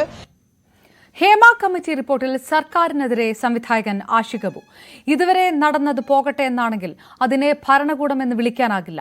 ഇച്ഛാശക്തിയുള്ള സർക്കാരിനെ പോലും ഈ രൂപത്തിലാക്കാൻ ശേഷിയുള്ള പവർ ഗ്രൂപ്പ് നിലവിലുണ്ട്. തോറ്റുപോകുമെന്ന് ഉറപ്പാണെങ്കിലും ഇടത് സർക്കാർ ആക്രമിക്കപ്പെട്ടവർക്കൊപ്പം നിൽക്കണമെന്നും ആഷിഖ് അബു ന്യൂസ് 8നോട് പറഞ്ഞു. എനിക്ക് എന്റെ സംഘടനയെ പറ്റി പറയാനുള്ളൂ. അത് ഫെഫ്ക എന്ന് പറയുന്ന തൊഴിലാളി സംഘടനയാണ്. ഞാൻ അവരുടെ പ്രതിനിധിയെ വിളിച്ച് ഈ കാര്യങ്ങൾ ചോദിച്ചപ്പോൾ സർക്കാർ എന്ത് പറയുന്നു അത് ആ സംഘടന അനുസരിക്കും എന്നാണ് മറുപടി കിട്ടിയത്. ഞാൻ അമ്മ എന്ന സംഘടനയുടെ അംഗമല്ല. പിന്നെ എനിക്ക് ലോജിക്കലായ ഒരു ചോദ്യം, എന്തുകൊണ്ടാണ് സംഘടനകളെ നമ്മൾ ഇത്ര അധികം ഇതിനു വേണ്ടി ഡിപ്പെൻഡ് ചെയ്യുന്നത്? അവരുടെ അഭിപ്രായം, അവര് സാമൂഹ്യ നീതി ഉറപ്പാക്കിക്കൊണ്ടൊരു ഒരു സിസ്റ്റം ഉണ്ടാക്കുന്നൊക്കെ ഒരു സംഘടനയെ എന്തുകൊണ്ടാണ് ഉത്തരവാദിത്വത്തിൽ നിർത്തുന്നതെന്ന് എനിക്ക് മനസ്സിലാവുന്നില്ല. ഇതെല്ലാം ചെയ്യേണ്ടത് സംസ്ഥാന സർക്കാരാണെന്നാണ് ഞാൻ മനസ്സിലാക്കുന്നത്. തോറ്റുപോകുമെന്ന് ഉറപ്പാണെങ്കിൽ പോലും ഒരു ഇടതുപക്ഷ സർക്കാർ ഈ പാർശ്വവൽക്കരിക്കപ്പെട്ട, ആക്രമിക്കപ്പെട്ട ഒരു ജഡ്ജിന് മുമ്പിൽ ഞങ്ങൾ ആക്രമിക്കപ്പെട്ടു എന്ന് സർക്കാരിനോടാണല്ലോ ഇത് പറഞ്ഞത്. ഒരു ഹേമ കമ്മിറ്റി എന്ന് പറയുന്നത് സ്റ്റേറ്റ് തന്നെയല്ലേ. അപ്പോൾ സ്വാഭാവികമായിട്ടും അവരുടെ കൂടെ നിൽക്കണമായിരുന്നു എന്നുള്ളത് തന്നെ. അത് പോകുന്ന ഒരു കേസാണെങ്കിൽ പോലും, അല്ലെങ്കിൽ ഈ 4 വർഷം മുമ്പ് 4.5 വർഷം മുമ്പ് ഈ റിപ്പോർട്ട് കയ്യിൽ കിട്ടുന്ന വേളയിലെങ്കിലും എന്തെങ്കിലും തരത്തിലുള്ള ഇടപെടൽ സർക്കാർ ഈ ക്രിമിനൽ കുറ്റങ്ങളുടെ കാര്യത്തിൽ നടത്തണമായിരുന്നു. അത് വലിയ വീഴ്ചയാണ് സർക്കാരിന്റെ ഭാഗത്തു നിന്ന് ഉണ്ടായിട്ടുള്ളത്. ഇത്തരം ഒരു അനീതിക്കെതിരെ ഏത് തലത്തിൽ വരെ പോരാട്ടം കൊണ്ടുപോകാൻ പറ്റുന്ന ശക്തിയുള്ള ഒരു ഗവൺമെന്റാണ് ഇതെന്നാണ് ഞാൻ വിശ്വസിക്കുന്നത്. ഒട്ടും ദുർബലമല്ല ഈ ഗവൺമെന്റ്. നിയമത്തിന്റെ കാര്യത്തിലാണെങ്കിലും ഈ ഒരു കാര്യത്തിന് വേണ്ടി, ഈ ഇരകൾക്ക് വേണ്ടി നിൽക്കാൻ വേണ്ടി സുപ്രീം കോടതി വരെ പോകണമായിരുന്നു സർക്കാർ. അമ്മയുടെ പ്രതികരണത്തിൽ നിങ്ങൾക്ക് ആകാംക്ഷ ഉണ്ടാകുമെങ്കിലും തനിക്ക് അതിൽ യാതൊരു പ്രതീക്ഷയുമില്ലെന്ന് ദീദി ദാമോദരൻ. റിപ്പോർട്ടിന്റെ പേജുകൾ നീക്കിയോ എന്നറിയില്ല. കടുംവെട്ട് നടന്നിട്ടുണ്ടെങ്കിൽ ദൗർഭാഗ്യകരമാണ്. കോൺക്ലേവിൽ പരിഹാരമുണ്ടാകുമെന്ന് പ്രതീക്ഷയില്ല എന്നും ദീദി പറഞ്ഞു. അവര് കൃത്യമായിട്ട് ഉത്തരവാദിത്വത്തോടെ അതിനെന്തെങ്കിലും നടപടിയെടുക്കുമെന്നാണ് നമ്മൾ പ്രതീക്ഷിക്കുന്നത്. പിന്നെ ഇതിപ്പോൾ നമ്മളോട് തന്നെ, അതായത് WCC ഇത്രയൊക്കെ ചെയ്തു എന്ന് നിങ്ങൾ തന്നെ വായിക്കുന്നുണ്ട്. അതിൽ മൊഴി കൊടുത്ത സ്ത്രീകളൊക്കെ ശരിക്കും അവർ ജീവൻ തന്നെ ഇത് വെച്ചിട്ട് പറഞ്ഞ മൊഴികളാണ്. അതൊക്കെ ഉണ്ടായിട്ടും നിങ്ങൾ അപ്രോച്ച് ചെയ്യാത്തത് വളരെ പ്രിവിലേജ്ഡ് ആയിട്ട് ഇപ്പോഴും മിണ്ടേണ്ടതില്ല എന്നുള്ളത്, ദാറ്റ് ഇറ്റ്സ് ഓക്കെ എന്നാണ് നമ്മൾ വിചാരിക്കുന്നത്. അത് ഓക്കെ അല്ല. It is not just okay. അവിടെയുള്ള ആൾക്കാരെ നിങ്ങൾ ഇതേപോലെ പോവുകയോ ചോദിക്കുകയോ ചെയ്യാത്തത് വളരെ കഷ്ടമാണ്, ഖേദകരമാണ്. ഈ വലിയ ആൾക്കാർ എല്ലാത്തിനെ പറ്റിയും പറയാറുണ്ടല്ലോ, ഉദ്ഘാടനങ്ങൾക്ക് വരാറുണ്ടല്ലോ. ഇങ്ങനെ ഒരു കാര്യത്തെപ്പറ്റി അവർ സംസാരിക്കേണ്ടെന്നാണോ? സിനിമയിലെ ആരും, പ്രബല സ്ഥാനത്തിരിക്കുന്ന ആരും കമന്റ് ചെയ്യണ്ടെന്ന് പറയുന്നത് നിങ്ങൾ ഈ കാണിക്കുന്ന ശുഷ്കാന്തി അവരെ നേരെ കാണിക്കണം എന്നാണ് എൻ്റെ റിക്വസ്റ്റ്. അത് എല്ലാവരുടെയും ഉത്തരവാദിത്വമാണ്. അവിടെ മൊഴി കൊടുത്തത് WCC മാത്രമൊന്നുമല്ല. ഇത് നേരത്തെ പറഞ്ഞ പോലെ ഒരു ക്രൈം എന്ന് പറഞ്ഞാൽ സ്റ്റേറ്റിന്റെ റെസ്പോൺസിബിലിറ്റിയാണ്. അതിന്റെ റെസ്പോൺസിബിലിറ്റി സ്റ്റേറ്റിന് തന്നെയാണ്. അതിന്റെ കൂടെ WCCക്ക് ഇതുകൊണ്ട് കാര്യങ്ങൾ അവസാനിപ്പിക്കാൻ പറ്റില്ലല്ലോ. നമ്മളും പോകുന്നേ ഉള്ളൂ. എപ്പോഴും ഈ ബോൾ നമ്മളെ കോർട്ടിൽ വന്നിട്ട് WCC എന്ത് ചെയ്യുന്നു, ഒരു വിധത്തിൽ അതൊരു കോംപ്ലിമെന്റ് ആണ്. കാരണം നമ്മളത് കൂടുതൽ ഉത്തരവാദിത്തപ്പെടുത്തുകയും ആ പേര് നിങ്ങൾക്ക് പ്രതീക്ഷ ചുറ്റുമുള്ളവർക്ക് ഉണ്ടാക്കുന്നു എന്നൊക്കെ പറയുന്നത് ആശ്വാസമാണെങ്കിലും അത് ഭയങ്കര ഓവർ ബർഡനിങ് ആണ്. നിങ്ങൾ വീണ്ടും ചോദിക്കുകയാണ്, ഇതും WCCനെ എന്ത് ചെയ്യും? നിയമപരമായിട്ട് നിങ്ങൾ നീങ്ങുമോ? നിങ്ങൾ ഓരോരുത്തരും ഉത്തരവാദികളല്ലേ അതിൽ? ഇത്ര വലിയ പണം ചെലവാക്കിയിട്ടല്ലേ, നിങ്ങളുടെയൊക്കെ ടാക്സ് മണി കൊടുത്തിട്ടല്ലേ ഇങ്ങനെ ഒരു കമ്മിറ്റി ഉണ്ടാക്കിയത്? നിങ്ങൾക്ക് ഓരോരുത്തർക്കും ചോദിക്കാനുണ്ടല്ലോ. നിങ്ങളെ എല്ലാവരും, പ്രത്യേകിച്ച് മീഡിയയിൽ വർക്ക് ചെയ്യുന്ന എല്ലാവരും ഒരു പൊട്ടൻഷ്യൽ സിനിമ മേക്കർ ആണല്ലോ, ഫിൽം മേക്കേഴ്സ് അല്ലേ എല്ലാവരും. ഒരുവിധപ്പെട്ട ക്യാമറ കയ്യിൽ പിടിക്കുന്നവരോ എഴുതാൻ കഴിവുള്ളവരോ ഉള്ളിൽ സിനിമ ക്യാരി ചെയ്യുന്നവർ തന്നെയാണ്. നിങ്ങൾക്കൊക്കെ ഉണ്ടല്ലോ ഉത്തരവാദിത്വം. അതെന്തിനാണ് എപ്പോഴും WCC തന്നെ എന്താണ് ചെയ്യാത്തത് എന്ന് ചോദിക്കുന്നത്? ഹേമ കമ്മിറ്റി റിപ്പോർട്ടിലെ കണ്ടെത്തലുകളിൽ സൂപ്പർ താരങ്ങൾക്കെതിരെയും ദീദി ദാമോദരൻ. മാതൃകയാകേണ്ട സൂപ്പർ താരങ്ങൾ സ്വന്തം അമ്മയും സഹോദരിമാരായും അഭിനയിക്കുന്നവരെയും കുറിച്ച് നിശബ്ദത പാലിക്കുന്നത് നിർഭാഗ്യകരമാണ്. അഭിനയിക്കാനെത്തുന്ന സ്ത്രീകൾക്ക് ഇപ്പോഴും മൂത്രമൊഴിക്കാൻ പോലും ഇടമില്ലാത്ത അവസ്ഥയാണ്. ഹേമ കമ്മിറ്റിയിലെ പല കാര്യങ്ങളെക്കുറിച്ച് ചർച്ച പോലുമില്ലെന്നും ദീദി ദാമോദരൻ പറഞ്ഞു.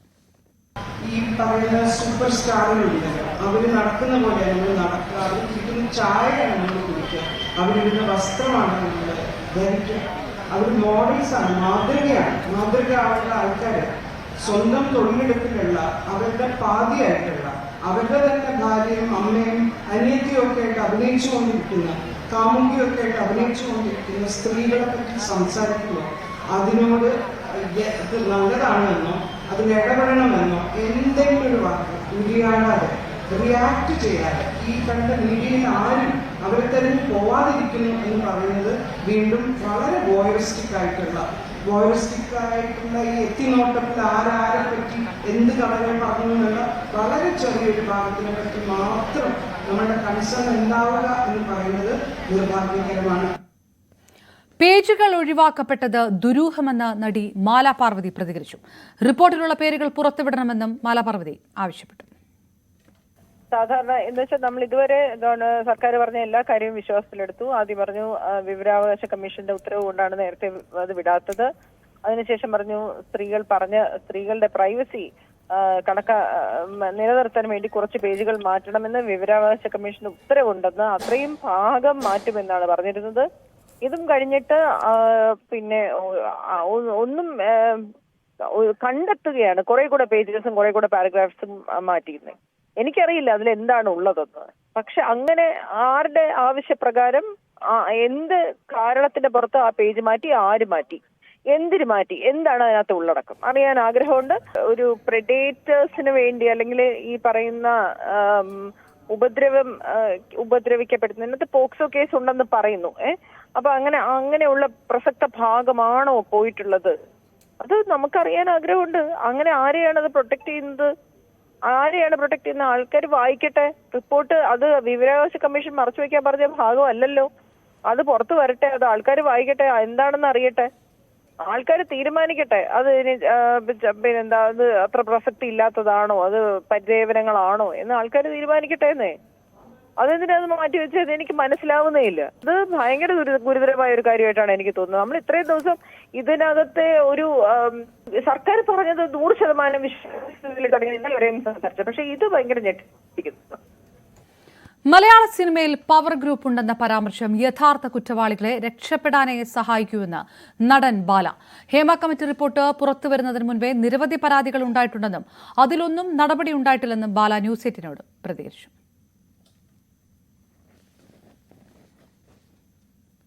ഹേമ കമ്മിറ്റി റിപ്പോർട്ട് പുറത്തു വന്ന ദിവസങ്ങൾ കഴിഞ്ഞിട്ടും ഈ പ്രധാനപ്പെട്ട സംഘടനകൾ ആരും തന്നെ ഇതുവരേക്കും ഔദ്യോഗികമായിട്ടുള്ളൊരു പ്രതികരിക്കാൻ തയ്യാറായിട്ടില്ല. അതിനെതിരെ വലിയ രീതിയിൽ വിമർശനങ്ങൾ നടക്കുന്നതിനിടയിലാണ് നടൻ ബാല ഈ വിഷയത്തിൽ തന്റെ നിലപാടുമായി രംഗത്തെത്തിയിരിക്കുന്നത്. ചേട്ടാ, ഈ ഒരു റിപ്പോർട്ട് പുറത്തു വന്ന 5 ദിവസം കഴിഞ്ഞിട്ടും സംഘടനകളുടെ ഭാഗത്തു നിന്നും യാതൊരുവിധ പ്രതികരണവും ഉണ്ടായിട്ടില്ല. എന്താണ് ആ ഒരു വിഷയത്തിൽ അവരുടെ ഒരു മൗനത്തിനോട് ചേട്ടന്റെ മറുപടി ഏത് വിധത്തിലാണ്? ഇത് ഞാൻ മുമ്പേ പറഞ്ഞ ഒരു കാര്യം, ബാലാന്ന് പറയുന്ന ഒരു നടനല്ല, ഒരു വ്യക്തി ആൾറെഡി ഞാൻ എന്റെ അഭിപ്രായം പറഞ്ഞതാണ്. ഹേമ കമ്മീഷൻ വരുന്ന മുമ്പേ കുറേ കേസുകളുണ്ട്, കോർട്ടിലുണ്ട്, പോലീസിലുണ്ട്. അതൊക്കെ എന്ത് ചെയ്തു? നിങ്ങൾക്ക് എന്തെങ്കിലും പ്രതികാരം ഉണ്ടായിട്ടുണ്ടോ? നിങ്ങൾ 5 ദിവസത്തെ കുറിച്ചാണ് ഇപ്പൊ സംസാരിച്ചുകൊണ്ടിരിക്കുന്നത്. 5 ദിവസമായിട്ട് ഒന്നും സംഭവിച്ചില്ല. ഞാൻ ചോദിக்கிறேன், 10 വർഷമായിട്ടേ ഇവിടെ ഒന്നും നടന്നിട്ടില്ല. കേരളം തിരിഞ്ഞു നോക്കിയ കേസ് 7 വർഷമായിട്ട് നടന്നുകൊണ്ടിരിക്കുന്നു. എന്തെങ്കിലും സംഭവിച്ചോ? പിന്നെ എന്തിനാ എല്ലാ ചാനലും 5 ദിവസം ഇരിക്കും? സാധാരണക്കാരൻ റോട്ടിൽ പോറവനക്ക് കൂടെ മനസ്സിലാവുന്ന ഒരു കാര്യം. എത്രയോ സെക്ഷൽ അബ്യൂസ് കേസ് പോലീസ് സ്റ്റേഷനിലുണ്ട്, പോയിട്ടുണ്ട്, കോടതിയിലുണ്ട്. അതൊക്കെല്ലാം നിയമം കിട്ടിയിട്ടുണ്ടോ? പെൻഡിങ് കേസസ് എത്ര ഉണ്ട്? അത് കഴിഞ്ഞിട്ടല്ലേ ഇപ്പൊ ഹേമ കമ്മീഷൻ വന്നിരിക്കുന്നത്. അടുത്ത് നിങ്ങളത് ചോദിക്കാം. ഇത്തരത്തില് വീണ്ടും ഇടവേള.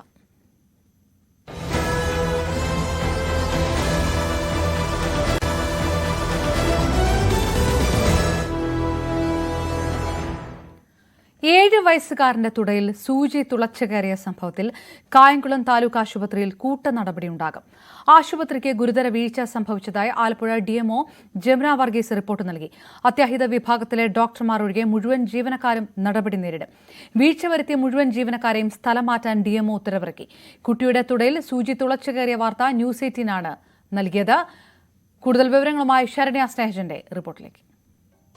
കായംകുളം താലൂക്ക് ആശുപത്രിയിൽ ചികിത്സ തേടിയ 7 വയസ്സുകാരന്റെ ശരീരത്തിൽ സൂചി തുളച്ചു കയറിയ സംഭവത്തിലാണ് ഇപ്പോൾ ആരോഗ്യവകുപ്പ് നടപടിയിലേക്ക് കടന്നിരിക്കുന്നത്. കഴിഞ്ഞ ദിവസം, അതായത് ഈ കുട്ടിക്ക് 14 വർഷക്കാലം HIV TB ടെസ്റ്റുകൾ ചെയ്യേണ്ടി വരുമെന്നും കായംകുളം ആശുപത്രിയിൽ നിന്നുണ്ടായ ഗുരുതര അനാസ്ഥ ന്യൂസ് 18 ചൂണ്ടിക്കാട്ടിയിരുന്നു. മനുഷ്യാവകാശ കമ്മീഷൻ കേസെടുത്തതിന് പിന്നാലെയാണ് ഇപ്പോൾ ആരോഗ്യവകുപ്പ് കർശന നടപടികളിലേക്ക് നീങ്ങിയിരിക്കുന്നത്. ജൂലൈ 19-നാണ് പനി ബാധിച്ച് ചികിത്സ തേടിയ 7 വയസ്സുകാരന് ആശുപത്രി അത്യാഹിത വിഭാഗത്തിലെ ഷീറ്റിനടിയിൽ അലക്ഷ്യമായി ജീവനക്കാർ ഉപേക്ഷിച്ച സൂചി കുട്ടിയുടെ ശരീരത്തിൽ തുളച്ചു കയറുന്നത്. ഈ സംഭവത്തിൽ ഇപ്പോൾ DMO ആരോഗ്യ വകുപ്പിന് റിപ്പോർട്ട് നൽകിയിരിക്കുകയാണ്. ഈ റിപ്പോർട്ട് പ്രകാരം അന്നത്തെ ദിവസം, അതായത് ജൂലൈ 19-ന് അത്യാഹിത വിഭാഗത്തിൽ ജോലി ചെയ്തിരുന്ന മുഴുവൻ ജീവനക്കാരെയും, ഡോക്ടർമാരൊഴികെ നഴ്സുമാർ, ഒപ്പം തന്നെ നഴ്സിംഗ് അസിസ്റ്റന്റുമാർ, ക്ലീനിംഗ് സ്റ്റാഫുകൾ അടക്കമുള്ള മുഴുവൻ ജീവനക്കാരെയും സ്ഥലം മാറ്റുന്നതിന് വേണ്ടിയുള്ള നടപടികൾ ആരംഭിച്ചു കഴിഞ്ഞിരിക്കുന്നു. അതിനുള്ള ഉത്തരവ് ആലപ്പുഴ DMO ജമുന വർഗീസിന്റെ നേതൃത്വത്തിൽ അത്തരമൊരു ഉത്തരവ് ഇറങ്ങിക്കഴിഞ്ഞിരിക്കുന്നു. അത് മാത്രമല്ല, ഈ ആശുപത്രിയിൽ തന്നെ ഈ അത്യാഹിത വിഭാഗത്തിന് ചാർജ് ഉണ്ടായിരുന്ന 2 ഹെഡ് നഴ്സുമാർക്കെതിരെയും നടപടിയുണ്ട്. അവർക്ക് വേണ്ടിയുള്ള, അതായത് അവർക്ക് ശിക്ഷാ നടപടികൾ നൽകണമെന്ന് ആവശ്യപ്പെട്ടുകൊണ്ട് DMOയുടെ റിപ്പോർട്ട് DHSന് കൈമാറിയിരിക്കുകയാണ്. ഇൻഫെക്ഷൻ കൺട്രോൾ വിഭാഗത്തിലെയും കാഷ്വാലിറ്റിയുടെ ചുമതലയുള്ള 2 ഹെഡ് നഴ്സുമാർക്ക് ഇവർക്കെതിരെയാണ് ഇപ്പോൾ നടപടി സ്വീകരിക്കണമെന്നുള്ള ഒരു റിപ്പോർട്ട് DHSന് പോയിരിക്കുന്നത്. അത്തരത്തിൽ വളരെ ഗൗരവത്തോടു കൂടി തന്നെയാണ് ഈ ഒരു സംഭവത്തെ നോക്കിക്കാണുന്നതും അതുപോലെ തന്നെ അതിനകത്ത് കർശന നടപടി സ്വീകരിക്കണമെന്ന നിലപാടിലുമാണ് ഇപ്പോൾ ആരോഗ്യ വകുപ്പ് മുന്നോട്ട് പോകുന്നത്. ഇതിന് പിന്നാലെ കായംകുളം പോലീസ് ഈ സംഭവത്തിൽ ആശുപത്രി അധികൃതർക്കെതിരെ കേസെടുത്തിരുന്നു. ഏത് സ്റ്റാഫിന്റെ കയ്യിൽ നിന്നാണ് ഇത്തരം ഒരു പാളിച്ച സംഭവിച്ചിട്ടുള്ളതെന്ന് കണ്ടെത്താനായി നിലവിലത്തെ സാഹചര്യത്തിൽ കഴിയുന്നില്ല. പക്ഷേ അതേസമയം തന്നെ കാഷ്വാലിറ്റിയുടെ ചുമതലയുള്ള എല്ലാ ജീവനക്കാർക്കും അത്തരത്തിൽ ഈ ഒരു ഉത്തരവാദിത്തത്തിൽ അല്ലെങ്കിൽ ഈ ഒരു അനാസ്ഥയിൽ പങ്കുണ്ട് എന്നുള്ള ഒരു വിലയിരുത്തലിലേക്കാണ് DMO ഉൾപ്പെടെയുള്ള ആളുകൾ പോയിട്ടുള്ളത്. അതുകൊണ്ട് തന്നെ ജമുന വർഗീസ് അത്തരത്തിൽ DHSലടക്കം ഹെഡ് നഴ്സുമാർക്കടക്കം നടപടി നൽകണമെന്ന് ആവശ്യപ്പെട്ടുകൊണ്ടുള്ള റിപ്പോർട്ടാണ് നൽകിയിട്ടുള്ളത്. ഒപ്പം തന്നെ ആ കാഷ്വാലിറ്റിയിൽ ഉണ്ടായിരുന്ന 12ഓളം ജീവനക്കാർക്ക് അവരെ സ്ഥലം മാറ്റുന്നതിന് വേണ്ടിയുള്ള ഉത്തരവ് അത് ആലപ്പുഴ DMOയുടെ അണ്ടറിൽ തന്നെയാണ് വരുന്നത്. അതുകൊണ്ട് തന്നെ അത്തരത്തിലൊരു ഉത്തരവ് DMO കൈമാറുകയും ചെയ്തിട്ടുണ്ട്. ഏറ്റവും ആശ്വാസകരമായ കാര്യം, ആരോഗ്യ വകുപ്പിന്റെ കൂടിയാലോചനകൾക്ക് ശേഷം ഈ കുട്ടിക്ക്, അതായത് 14 വർഷം HIV ടെസ്റ്റ് എന്നുള്ളത് 6 മാസത്തേക്ക് കൂടി ഇനി ടെസ്റ്റുകൾ ചെയ്താൽ മതി എന്നുള്ള ഒരു വിലയിരുത്തലിലേക്ക് ആരോഗ്യ വകുപ്പ് എത്തിയിട്ടുണ്ട്. അക്കാര്യവും DMO സ്ഥിരീകരിക്കുന്നുണ്ട്. അതായത് ആദ്യത്തെ കുട്ടിക്ക് ആദ്യ ദിവസം HIV ടെസ്റ്റ് നടന്നിരുന്നു, ഒപ്പം തന്നെ TBയുടെ ടെസ്റ്റുകൾ നടന്നിരുന്നു. ഈ ടെസ്റ്റുകൾ നെഗറ്റീവാണ്. എങ്കിൽ പോലും ഒരു 1% ഒരു റിസ്ക് സാധ്യത ഉള്ളതുകൊണ്ട് തന്നെ കുട്ടിക്ക് നെഗറ്റീവ് ആണെങ്കിൽ പോലും 3 മാസത്തിന് ശേഷം വീണ്ടും ഒരു ടെസ്റ്റ് കൂടി HIV ചെയ്യണം. അതിനുശേഷം 6-ാം മാസത്തെ ടെസ്റ്റ് നെഗറ്റീവ് ആകുന്നതോടുകൂടി കുട്ടി പൂർണ്ണ സുരക്ഷിതനാകും എന്നുള്ള ഒരു നിഗമനത്തിലേക്ക്, ഒരു വിലയിരുത്തലിലേക്കാണ് ആരോഗ്യ വകുപ്പ് എത്തിയിരിക്കുന്നത്. എന്തായാലും കായംകുളം താലൂക്ക് ആശുപത്രിയിലെ ഈ സംഭവത്തിൽ ന്യൂസ് 18 വാർത്ത പുറത്തു വന്നതിന് ശേഷം മനുഷ്യാവകാശ കമ്മീഷൻ കേസെടുത്തു. അതിന് പിന്നാലെയാണ് ആരോഗ്യ വകുപ്പ് ഉദ്യോഗസ്ഥർക്ക്, ജീവനക്കാർക്ക് നടപടിയെടുത്തുകൊണ്ടുള്ള ഒരു കൂട്ട സ്ഥലമാറ്റം അടക്കമുള്ള നടപടികളിലേക്ക് കടന്നിരിക്കുന്നത്. ആലപ്പുഴയിൽ നിന്നും ക്യാമറമാൻ പ്രശാന്ത് മംഗലശ്ശേരിക്കൊപ്പം ശരണ്യ സ്നേഹജൻ, ന്യൂസ് 18. മുല്ലപ്പെരിയാറിൽ പുതിയ അണക്കെട്ട് വേണമെന്നതാണ് പാർട്ടി നിലപാടെന്ന് കേരള കോൺഗ്രസ് ജോസഫ് വിഭാഗം. തമിഴ്നാടിന് വെള്ളവും കേരളത്തിന് സുരക്ഷയും വേണമെന്ന് മോൻസ് ജോസഫ് MLA. ആശങ്ക വേണ്ട എന്ന ജലവിഭവ മന്ത്രിയുടെ നിലപാട് അപക്വമെന്നും മോൻസ് ജോസഫ് പറഞ്ഞു. ഞങ്ങളുടെ സ്റ്റാൻഡ് നേരത്തെ party chairman Shri P Joseph sir അസന്നിഗ്ധമായി പ്രഖ്യാപിച്ചിട്ടുള്ള നിലപാടാണ് മുല്ലപ്പെരിയാറിൽ പുതിയ ഡാം ഉണ്ടാക്കുക. ഉമ്മൻചാണ്ടി സാർ മുഖ്യമന്ത്രിയും പി ജോസഫ് സാർ ജലവിഭവ മന്ത്രിയുമായിരിക്കുമ്പോൾ കേരളത്തിന് ഏറ്റവും അനുയോജ്യമായ കേരളത്തിനും തമിഴ്നാടിനും ഒരുപോലെ സ്വീകാര്യമായ പ്രപ്പോസൽ മുന്നോട്ട് വെച്ചു. തമിഴ്നാടിന്റെ വെള്ളവും കേരളത്തിന്റെ സുരക്ഷയും. കേരളത്തിലെ ജനങ്ങളുടെ ജീവന സുരക്ഷ ഉറപ്പുവരുത്താനുള്ള നിലപാടാണ് ഗവൺമെന്റ് അന്ന് ഉയർത്തിപ്പിടിച്ചത്. ഇനി ജനങ്ങളെ മുൾമുനയിൽ നിർത്താതെ, ആശങ്കയിൽ നിർത്താതെ എത്രയും പെട്ടെന്ന് പ്രശ്നപരിഹാരത്തിന് വേണ്ടി കേന്ദ്ര സംസ്ഥാന ഗവൺമെന്റുകൾ ഒന്നിച്ച് കൈകോർക്കുക. കേരള ഗവൺമെന്റും തമിഴ്നാട് ഗവൺമെന്റും ഒരു അഭിപ്രായ സമന്വയത്തിലേക്ക് വരാൻ കേരള സർക്കാർ മുൻകൈയെടുക്കുക. ഇതാണ് ഞങ്ങളുടെ നിലപാട്. വയനാട്ടിലെ ദുരിതബാധിതരുമായി നേരിട്ട് ചർച്ച നടത്തി ചീഫ് സെക്രട്ടറി. പുനരധിവാസവുമായി ബന്ധപ്പെട്ട് ചീഫ് സെക്രട്ടറി ദുരന്തബാധിതരുടെയും ജനപ്രതിനിധികളുടെയും അഭിപ്രായം തേടി. വയനാട് മുട്ടിലിൽ നടക്കുന്ന പുനരധിവാസ ആലോചനാ യോഗത്തിൽ ജനപ്രതിനിധികളും ഉന്നത ഉദ്യോഗസ്ഥരും പങ്കെടുക്കുന്നുണ്ട്. S. വിനേഷ് കുമാറിന്റെ റിപ്പോർട്ട്. ചൂരൽമല മുണ്ടക്കൈ ദുരന്ത പുനരധിവാസ യോഗമാണ് ആരംഭിച്ചിട്ടുള്ളത്. അല്പസമയം മുമ്പ് യോഗം ആരംഭിച്ചു. Chief secretary doctor V Venu പങ്കെടുക്കുന്നുണ്ട്. അതുപോലെ തന്നെ നിയുക്ത ചീഫ് സെക്രട്ടറി ശാരദാ മുരളീധരൻ പങ്കെടുക്കുന്നുണ്ട്. ഒപ്പം തന്നെ സ്ഥലത്തെ ജനപ്രതിനിധികളും ജില്ലാ കളക്ടർ ഉൾപ്പെടെ പങ്കെടുക്കുന്നതാണ്. പ്രധാനമായും ഇതിൽ ചർച്ച ചെയ്യുന്ന വിഷയം ഈ പുനരധിവാസവുമായി ബന്ധപ്പെട്ടുകൊണ്ടാണ്. താൽക്കാലികമായൊരു പുനരധിവാസ സംവിധാനം സർക്കാർ എന്നുള്ള രീതിയിൽ വാടക വീടുകളിലേക്ക് മാറുക, അതിനുള്ള ധനസഹായം സർക്കാർ ചെയ്യുന്നുണ്ട്. ഒപ്പം തന്നെ ഈ ദുരന്ത ബാധിതരുടെ പ്രശ്നങ്ങൾ കൃത്യമായി തന്നെ കേൾക്കാൻ ചീഫ് സെക്രട്ടറിയും സംഘവും തയ്യാറായി. അവർക്ക് നിലവിൽ വീട് മാത്രമല്ല, വീട് നഷ്ടപ്പെട്ടവർക്ക് വീട്, അതുപോലെ തന്നെ സ്ഥലവും മറ്റും നഷ്ടപ്പെട്ടു പോയ ഒരുപാട് ആളുകളുണ്ട്. കാരണം 20 സെൻറ്റും 50 സെൻറ്റും 1 ഏക്കറും 1.5 ഏക്കറും 2 ഏക്കറും എല്ലാം സ്ഥലം കുത്തിയൊലിച്ചു പോയ സംഭവങ്ങൾ ഉണ്ടായിട്ടുണ്ട്. അത്തരത്തിലുള്ള ആളുകൾക്ക് എന്ത് ചെയ്യാൻ കഴിയും, എന്ത് ധനസഹായം ചെയ്യാൻ കഴിയും എന്നതുൾപ്പെടെയുള്ള കാര്യങ്ങളും യോഗത്തിൽ വന്നിട്ടുണ്ട്. ഒപ്പം തന്നെ പൂർണ്ണമായും ഈ ദുരന്ത ബാധിതർക്കൊപ്പം നിൽക്കുക എന്നുള്ളൊരു നിലപാട് തന്നെയാണ് സർക്കാരിൻ്റേത് എന്ന് തന്നെയാണ് ചീഫ് സെക്രട്ടറി വ്യക്തമാക്കിയത്. പുനരധിവാസം ആവശ്യമുള്ള എല്ലാവർക്കും അവരുടെ താല്പര്യത്തിന്റെ അടിസ്ഥാനത്തിലും നമ്മുടെ സർക്കാരിന്റെ കയ്യിലുള്ള സാമ്പത്തിക സൗകര്യങ്ങളുടെ അടിസ്ഥാനത്തിലും തൃപ്തികരമായ രീതിയിലുള്ള ഗൃഹങ്ങൾ നിർമ്മിച്ചു നൽകുക, അവർക്ക് നല്ല ഒരു ഉന്നത നിലവാരത്തിലുള്ള ഒരു ജീവിതം നയിക്കുവാൻ വേണ്ടിയുള്ള മറ്റുള്ള ഭൗതിക സാഹചര്യങ്ങൾ നൽകുക. അത് കറണ്ടാകട്ടെ, കുടിവെള്ളമാകട്ടെ, മാലിന്യ നിർമ്മാർജ്ജനമാകട്ടെ, റോഡിന്റെ സൗകര്യങ്ങളാകട്ടെ, എല്ലാ കാര്യങ്ങളും അവിടെ ഉണ്ടാകണം എന്ന് ഉറപ്പുവരുത്തുക. സാമൂഹികമായിട്ടുള്ള പൊതു ഇടങ്ങൾ തിരിച്ചു കൊണ്ടുവരിക. അത് പ്രാർത്ഥിക്കാനുള്ള ഇടങ്ങളാകട്ടെ,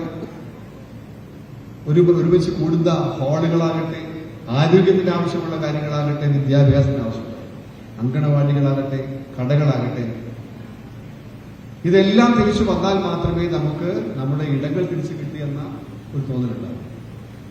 അപ്പോൾ കേവലം വീടുകൾ പുനർനിർമ്മിച്ച് നൽകുക എന്ന ഏകമാന സ്വഭാവമുള്ള ഒരു അപ്രോച്ചിന് പകരം സർവതല സ്പർശിയായ രീതിയിലുള്ള ഒരു സമീപനം വേണം എന്നതാണ് ഞങ്ങൾക്ക് നൽകിയിട്ടുള്ള ഉത്തരവ്. അതിന്റെ ഭാഗമായിട്ടാണ് ഞങ്ങൾ നിങ്ങളുടെ മുന്നിലേക്ക് ഇന്ന് വന്നിട്ടുള്ളത്. എന്തായാലും പുനരധിവാസം അതിവേഗം തന്നെ താൽക്കാലികമായ പുനരധിവാസ സംവിധാനമായി മുന്നോട്ട് പോകും സർക്കാർ. പക്ഷേ സ്ഥിരമായ ഒരു പുനരധിവാസ സംവിധാനം എന്തായാലും 2-3 വർഷം വൈകാൻ സാധ്യതയുണ്ട്. അത് ഒരു ഫലപ്രദമായി നടപ്പാക്കുക എന്നുള്ളത് സംബന്ധിച്ചുള്ള ഒരു ആവശ്യം തന്നെയാണ് ജനപ്രതിനിധികളുടെ മറ്റും ഭാഗത്തു നിന്ന് ഉണ്ടായിട്ടുള്ളത്. MLA-മാർ, അതുപോലെ തന്നെ ജില്ലാ പഞ്ചായത്ത്, തദ്ദേശ സ്വയംഭരണ സ്ഥാപന ജനപ്രതിനിധികൾ ഉൾപ്പെടെ പങ്കെടുക്കുന്നുണ്ട്. ഒപ്പം തന്നെ മറ്റൊരു കാര്യം, മേപ്പാടിയിൽ ഇന്ന് തൊഴിൽദായകരുടെ ഒരു കൂട്ടായ്മ, അതായത് ഈ തൊഴിൽ നഷ്ടപ്പെട്ട ആളുകൾക്ക്, ഇവിടെ തന്നെ ഈ ദുരന്തബാധിതരായ ആളുകൾക്ക് തൊഴിൽ നൽകുന്നതുമായി ബന്ധപ്പെട്ടുകൊണ്ട് തൊഴിൽദായകരുമായുള്ള ഒരു മേള ആരംഭിച്ചിട്ടുണ്ട്. ഇവിടെ ആളുകൾക്ക് തൊഴിൽ നേരിട്ട് ആവശ്യപ്പെടാം. അതിൽ അവരുടെ യോഗ്യതയും മറ്റും പരിശോധിച്ചുകൊണ്ട് കൃത്യമായി തന്നെ അവരെ ജോലിയിൽ പ്രവേശിപ്പിക്കുന്നത് ഉൾപ്പെടെയുള്ള നടപടികൾ ഉണ്ടാവും. ഇത് സർക്കാരിൻ്റെ ഈ പോർട്ടലിൽ രജിസ്റ്റർ ചെയ്ത ആളുകൾക്ക്, തൊഴിലിന് വേണ്ടി രജിസ്റ്റർ ചെയ്ത ആളുകളെ മാത്രം ആണ് ഇതിലേക്ക് ക്ഷണിക്കുന്നത്. അതിൽ പരമാവധി ആളുകൾ പങ്കെടുക്കുന്നുണ്ട്. കാരണം ഈ സർവ്വതും നഷ്ടപ്പെട്ട മനുഷ്യരാണ്. അവർക്ക് പലപ്പോഴും ഇനി അവർക്ക് മുന്നോട്ട് പോകണമെങ്കിൽ കൃത്യമായൊരു ഷെൽട്ടർ വേണം, ഒപ്പം തന്നെ അവർക്ക് ജോലി വേണം. ഇത്തരം കാര്യങ്ങളിലെല്ലാം തന്നെ കൃത്യമായൊരു പിന്തുണ സർക്കാരിൻ്റെ ഭാഗത്തു നിന്ന് ഉണ്ടാവേണ്ടതുണ്ട്. അതിൻ്റെ ഒരു ഇടപെടൽ എന്തായാലും ജനപ്രതിനിധികളുടെയും മറ്റുള്ള ഉദ്യോഗസ്ഥരുടെയും ഭാഗത്തുനിന്ന് ഉണ്ടാവുന്നുണ്ട്. എന്തായാലും ഇത്തരം പദ്ധതികളുമായി, ജനങ്ങളെ സഹായിക്കുന്ന ഒരു പദ്ധതിയുമായി സർക്കാർ അതിൻ്റെ ഒരു തുടക്കം എന്നുള്ള രീതിയിലാണിത്. പക്ഷേ ഇത് എത്രത്തോളം ഫലപ്രാപ്തിയിലെത്തും എന്നുള്ളത് നമ്മൾ കണ്ടറിയണം. കാരണം അങ്ങനെ നമുക്ക് പുത്തുമലയിലൊക്കെ തന്നെ ആളുകൾക്ക് ഇപ്പോഴും വീടും സ്ഥലമൊക്കെ നഷ്ടപ്പെട്ട പൂർണ്ണമായ ആളുകൾക്ക് ഇപ്പോഴും സ്ഥലമൊന്നും തിരിച്ചു കിട്ടാത്ത ഒരു സ്ഥിതിവിശേഷം നമുക്ക് എല്ലാവർക്കും അറിയാവുന്നൊരു കാര്യമാണ്. എന്തായാലും ഇതിൻ്റെ ഒരു ആദ്യഘട്ട പുനരധിവാസം, താൽക്കാലിക പുനരധിവാസത്തിൻ്റെ ഒരു ചർച്ചയാണ് പ്രധാനമായി നടക്കുന്നത്. ഒപ്പം തന്നെ ആളുകൾക്ക് തൊഴിലില്ലാത്തവരെ ഒരു തൊഴിൽ നൽകുക എന്നുള്ള അതിൻ്റെ ഒരു മേളയാണ് ഇപ്പോൾ സംഘടിപ്പിച്ചിട്ടുള്ളത്. വയനാടിനായി കൈകോർക്കുകയാണ് നാട്. ദുരന്തബാധിതർക്ക് വീട് നിർമ്മിച്ചു നൽകുന്നതിലേക്ക് പണം കണ്ടെത്താൻ സ്നേഹസദ്യ വിളമ്പി ഡിവൈഎഫ്ഐ. പാലക്കാട് ഞാങ്ങാട്ടിരി മാട്ടായ നോർത്ത് യൂണിറ്റിന്റെ നേതൃത്വത്തിൽ സൽക്കാരങ്ങളിലെ കേറ്ററിംഗ് ഏറ്റെടുത്തുകൊണ്ടാണ് ധനസമാഹരണം നടത്തുന്നത്. വയനാടിന് കൈത്താങ്ങാകാൻ വ്യത്യസ്ത ശ്രമങ്ങളാണ് നടക്കുന്നത്. ഡിവൈഎഫ്ഐയുടെ നേതൃത്വത്തിൽ 25 വീടുകൾ നിർമ്മിക്കാനും പദ്ധതിയുണ്ട്. ആക്രി ചലഞ്ച്, ചായക്കട, ഗാനമേള, കാർഷിക ജോലികൾ, ചുമട്ടുതൊഴിൽ തുടങ്ങിയ മാർഗങ്ങളിലൂടെയാണ് ധനസമാഹരണം ലക്ഷ്യമിടുന്നത്. എന്നാൽ ഇതിൽ നിന്നെല്ലാം വ്യത്യസ്തമായ ഒരു പ്രവർത്തനമാണ് DYFI Njangattiri Mattaya north unit ഏറ്റെടുത്തത്. വിവാഹം പോലെയുള്ള വലിയ സത്കാരങ്ങളിൽ ഭക്ഷണം വിളമ്പി ലഭിക്കുന്ന വേതനം വയനാട് ദുരിതാശ്വാസ പ്രവർത്തനങ്ങൾക്ക് വിനിയോഗിക്കും. DYFI Njangattiri west unit secretary അരുണിന്റെയും അഖിലയുടെയും വിവാഹവേദിയാണ് വ്യത്യസ്തമായ ഒരു അതിജീവന വയനാട് ഫണ്ട് പ്രവർത്തനത്തിന് സാക്ഷ്യം വഹിച്ചത്. റീബിൽഡ് വയനാട് എന്ന ഡിവൈഎഫ്ഐയുടെ മുദ്രാവാക്യം ഉയർത്തിക്കൊണ്ട് ഡിവൈഎഫ്ഐ മാട്ടായ നോർത്തിൻ്റെ യൂണിറ്റിൻ്റെ നേതൃത്വത്തിലാണ് നിലവിൽ ഇപ്പോൾ ഈ തരത്തിലുള്ള ഒരു കാറ്ററിംഗ് സർവീസ് ഏറ്റെടുത്തിട്ടുള്ളത്. ഈ കാര്യം ഞങ്ങൾ ആലോചിക്കുകയും ഡിവൈഎഫ്ഐ ഞാങ്ങാട്ടിരി മേഖലാ കമ്മിറ്റിയുമായി ബന്ധപ്പെടുകയും ചെയ്തതിൻ്റെ ഭാഗമായിക്കൊണ്ട് ഡിവൈഎഫ്ഐയുടെ മേഖലാ കമ്മിറ്റിയുടെ പൂർണ്ണ പിന്തുണയോട് കൂടിയിട്ടാണ് ഈ ഒരു പ്രവർത്തനം ഞങ്ങൾ ഏറ്റെടുത്തിട്ടുള്ളത്. വളണ്ടിയർമാരായിട്ട് നിലവിൽ 25ഓളം സഖാക്കൾ ഇതിൻ്റെ ഭാഗമായിട്ട് വന്നിട്ടുണ്ട്. കൂടാതെ മറ്റ് പുരോഗമന പ്രസ്ഥാനത്തിൻ്റെ സഖാക്കളും എല്ലാവരും ഈ ഒരു പ്രവർത്തനത്തിൻ്റെ ഉദ്ദേശ ലക്ഷ്യത്തോട് മനസ്സിലാക്കിക്കൊണ്ട് തന്നെ എല്ലാവരും പൂർണ്ണ പിന്തുണയായിട്ട് ഈ ഒരു പ്രവർത്തനത്തിൻ്റെ ഭാഗമായിട്ട് സജീവമായിട്ടുണ്ട് എന്നുള്ളതാണ് ഇതിൻ്റെ ഭാഗമായിക്കൊണ്ട് പറയാനുള്ളത്. യൂണിറ്റിലെ 25 വളണ്ടിയർമാരാണ് ഭക്ഷണം വിളമ്പാൻ സജീവമായുള്ളത്. വരും ദിവസങ്ങളിൽ നാട്ടിൽ നടക്കുന്ന ആഘോഷങ്ങളിൽ വിവിധ പ്രവർത്തനങ്ങളിലൂടെ ധനസമാഹരണം നടത്താനാണ് ഡിവൈഎഫ്ഐ ലക്ഷ്യമിടുന്നത്. നിലവിൽ മേഖലാ കമ്മിറ്റികളുടെ നേതൃത്വത്തിൽ നടത്തുന്ന അതിജീവനത്തിന്റെ ചായക്കടയ്ക്ക് വലിയ ജനപിന്തുണ ലഭിക്കുന്നുണ്ട്. ന്യൂസ് 18 വയനാട്. പോക്സോ കേസിൽ യൂട്യൂബർ വിജയ് മച്ചാൻ അറസ്റ്റിലായി. 16 വയസ്സുകാരിയുടെ പരാതിയിലാണ് ഗോവിന്ദ് വിജയ് എന്ന വിജയ് മച്ചാനെ അറസ്റ്റ് ചെയ്തത്. സോഷ്യൽ മീഡിയയിലൂടെ പരിചയപ്പെട്ട ശേഷം ലൈംഗിക ദുരുപയോഗത്തിന് ശ്രമിച്ചു എന്നാണ് പരാതി. പെൺകുട്ടി പോലീസ് സ്റ്റേഷനിലെത്തിയാണ് പരാതി നൽകിയത്. ഇയാളുടെ മൊബൈൽ ഫോണുകളും മറ്റ് ഇലക്ട്രോണിക് വസ്തുക്കളും പോലീസ് പരിശോധിക്കുന്നുണ്ട്. യൂട്യൂബിൽ 129K ഫോളോവേഴ്സാണ് ഇയാൾക്കുള്ളത്. ചലച്ചിത്ര താരം നിർമ്മൽ ബെന്നി അന്തരിച്ചു. ഹൃദയാഘാതമാണ് മരണകാരണമെന്നാണ് പ്രാഥമിക നിഗമനം. 37 വയസ്സായിരുന്നു. തൃശൂർ ചേർപ്പിലെ വീട്ടിൽ ഇന്ന് രാവിലെ അവശനിലയിൽ കണ്ടെത്തിയ നിർമ്മലിനെ ആശുപത്രിയിൽ പ്രവേശിപ്പിച്ചെങ്കിലും മരണം സംഭവിക്കുകയായിരുന്നു. സ്റ്റേജ് ഷോകളിലൂടെയാണ് നിർമ്മൽ സിനിമയിലെത്തിയത്. ഡാത്തടിയ, ആമേൻ, ദൂരം തുടങ്ങിയവയാണ് നിർമ്മൽ അഭിനയിച്ച പ്രധാന സിനിമകൾ. തൃശൂരിൽ മർദ്ദനത്തെ തുടർന്ന് ചികിത്സയിലിരുന്ന ഇതര സംസ്ഥാന തൊഴിലാളി മരിച്ചു. ഒഡീഷ സ്വദേശി പത്മനാഭ ഗൌഡയാണ് മരിച്ചത്. ഒപ്പം താമസിച്ചിരുന്ന ഒഡീഷ സ്വദേശി അറസ്റ്റിലായി. കുന്നംകുളത്തെ വാടക ക്വാർട്ടേഴ്സിൽ താമസിക്കുകയായിരുന്ന ഇതര സംസ്ഥാന തൊഴിലാളികൾ സംഘർഷമുണ്ടായിരുന്നു. തൃശൂർ മെഡിക്കൽ കോളേജിലെ പരിശോധനയിലാണ് മർദ്ദനത്തിൽ പരിക്കേറ്റെന്ന് കണ്ടെത്തിയത്. നാഷണൽ ബിൽഡേഴ്സ് നിർമ്മിച്ച 4 പാർപ്പിട സമുച്ചയങ്ങളുടെ താക്കോലുകൾ കൈമാറി. കൊച്ചിയിൽ നടന്ന കീ ടു ഹാപ്പിനെസ് ചടങ്ങിൽ national builders chairman and managing director MC Sunny താക്കോൽദാനം നിർവഹിച്ചു. ഡയറക്ടർമാരായ Shirley Sunny, Sijo Sunny, and Sijo Sunny എന്നിവരും വിശിഷ്ടാതിഥികളായ Saju Elias Thomson and family, വിദേശത്തും ഇന്ത്യയിലുള്ള പ്രമുഖ വ്യക്തികളും ചടങ്ങിൽ പങ്കെടുത്തു. പ്രോജക്റ്റുമായി ബന്ധപ്പെട്ട വ്യക്തികളെ ആദരിച്ചു. നാഷണൽ ബിൽഡേഴ്സിന്റെ സിഗ്നേച്ചർ ടവർ 2വിന്റെ ഒഫീഷ്യൽ ലോഞ്ചും ചടങ്ങിൽ നടന്നു. വിവിധ തരം കലാപരിപാടികൾ ചടങ്ങിന് മിഴിവേകി.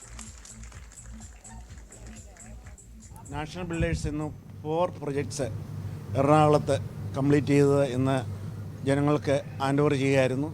അതോടൊപ്പം ഞങ്ങൾ 4 പുതിയ പ്രൊജക്ട്സ് കൂടി ഇവിടെ അനൗൺസ് ചെയ്തു. 4 പുതിയ പ്രൊജക്ട്സും എറണാകുളത്ത് തന്നെയാണ്. അതെല്ലാം നല്ല പ്രീമിയം പ്രൊജക്റ്റാണ്. ഏറ്റവും നല്ല ലൊക്കേഷനിൽ മോഡേൺ ഫെസിലിറ്റീസോട് കൂടി ഞങ്ങൾ ആ ബിൽഡിങ് സ്റ്റാർട്ട് ചെയ്യാൻ ആഗ്രഹിക്കുകയാണ്. Very happy that we've handed over our 4 prestigious projects: National Shalom, National Freedom Park, National Signature, National Kingdom. It's a proud moment for us because all our customers have attended this event and it was a very successful event. So we're really happy with the outcome and really pleased. Currently ഞങ്ങളുടെ ഇപ്പം as you know in the event ഞങ്ങൾ 4 projects hand over ചെയ്ത്. So and also we have a few projects coming up. All are located in Kochi itself. And ഞങ്ങളുടെ ഇനി projects വരുന്ന Edappally, Mamangalam and more we are still working. And നമ്മുടെ ഫ്യൂച്ചറിൽ ഇനി നമ്മുടെ customer satisfaction always നമ്മുടെ priority. And ആ ബേസിസിൽ ഞങ്ങൾ കസ്റ്റമേഴ്സിൻ്റെ നീഡിൻ്റെ അക്കോർഡിംഗ് വർക്ക് ചെയ്യുന്നത്. സോ അതിൻ്റെ എങ്ങനെ അവർക്ക് വാട്ട് ഈസ് ദ പ്രിഫറൻസ് ആ ബേസിൽ ഞങ്ങളിപ്പം വെദർ 4 BHK 5 BHK ആ ക്രൈറ്റീരിയയിൽ ഉണ്ടാക്കിയിട്ട് അത് ഞങ്ങൾ ഓൾറെഡി ബോംബെയിൽ അത് ട്രൈ ചെയ്ത് and it was very successful. And future coming years we are trying to bring that same concept here along with the green building. കൊച്ചിയിൽ 3 പ്രൊജക്റ്റാണുള്ളത്. നാഷണൽ മജസ്റ്റിക് എടപ്പള്ളി പള്ളിയുടെ എതിർവശം 2100 സ്ക്വയർ ഫീറ്റിന് മേലുള്ള അൾട്രാ ലക്ഷറി 3 ബെഡ്റൂമും 4 ബെഡ്റൂമാണ് വരുന്നത്. പിന്നെ എടപ്പള്ളി അമൃത ഹോസ്പിറ്റൽ അടുത്ത് നാഷണൽ സിഗ്നേച്ചർ ടവർ 2 എന്നൊരു പുതിയൊരു പ്രോജക്ട് ലോഞ്ച് ചെയ്തിട്ടുണ്ട്. 1600 സ്ക്വയർ ഫീറ്റ് 3 ബെഡ്റൂമാണ്. അത് വരുമ്പോൾ നമുക്ക് 1,10,00,000 റേഞ്ചിലാണ് വരുന്നത്. എല്ലാ അൾട്രാ ലക്ഷറി അമ്യൂണിറ്റീസും കൂടി ഒരു പ്രൊജക്റ്റാണ്. ലൈവ് 6 പൂർണ്ണമാകുന്നു. ഇടവേളയ്ക്ക് ശേഷം കാണാം പ്രൈം ഡിബേറ്റ്. നമസ്കാരം.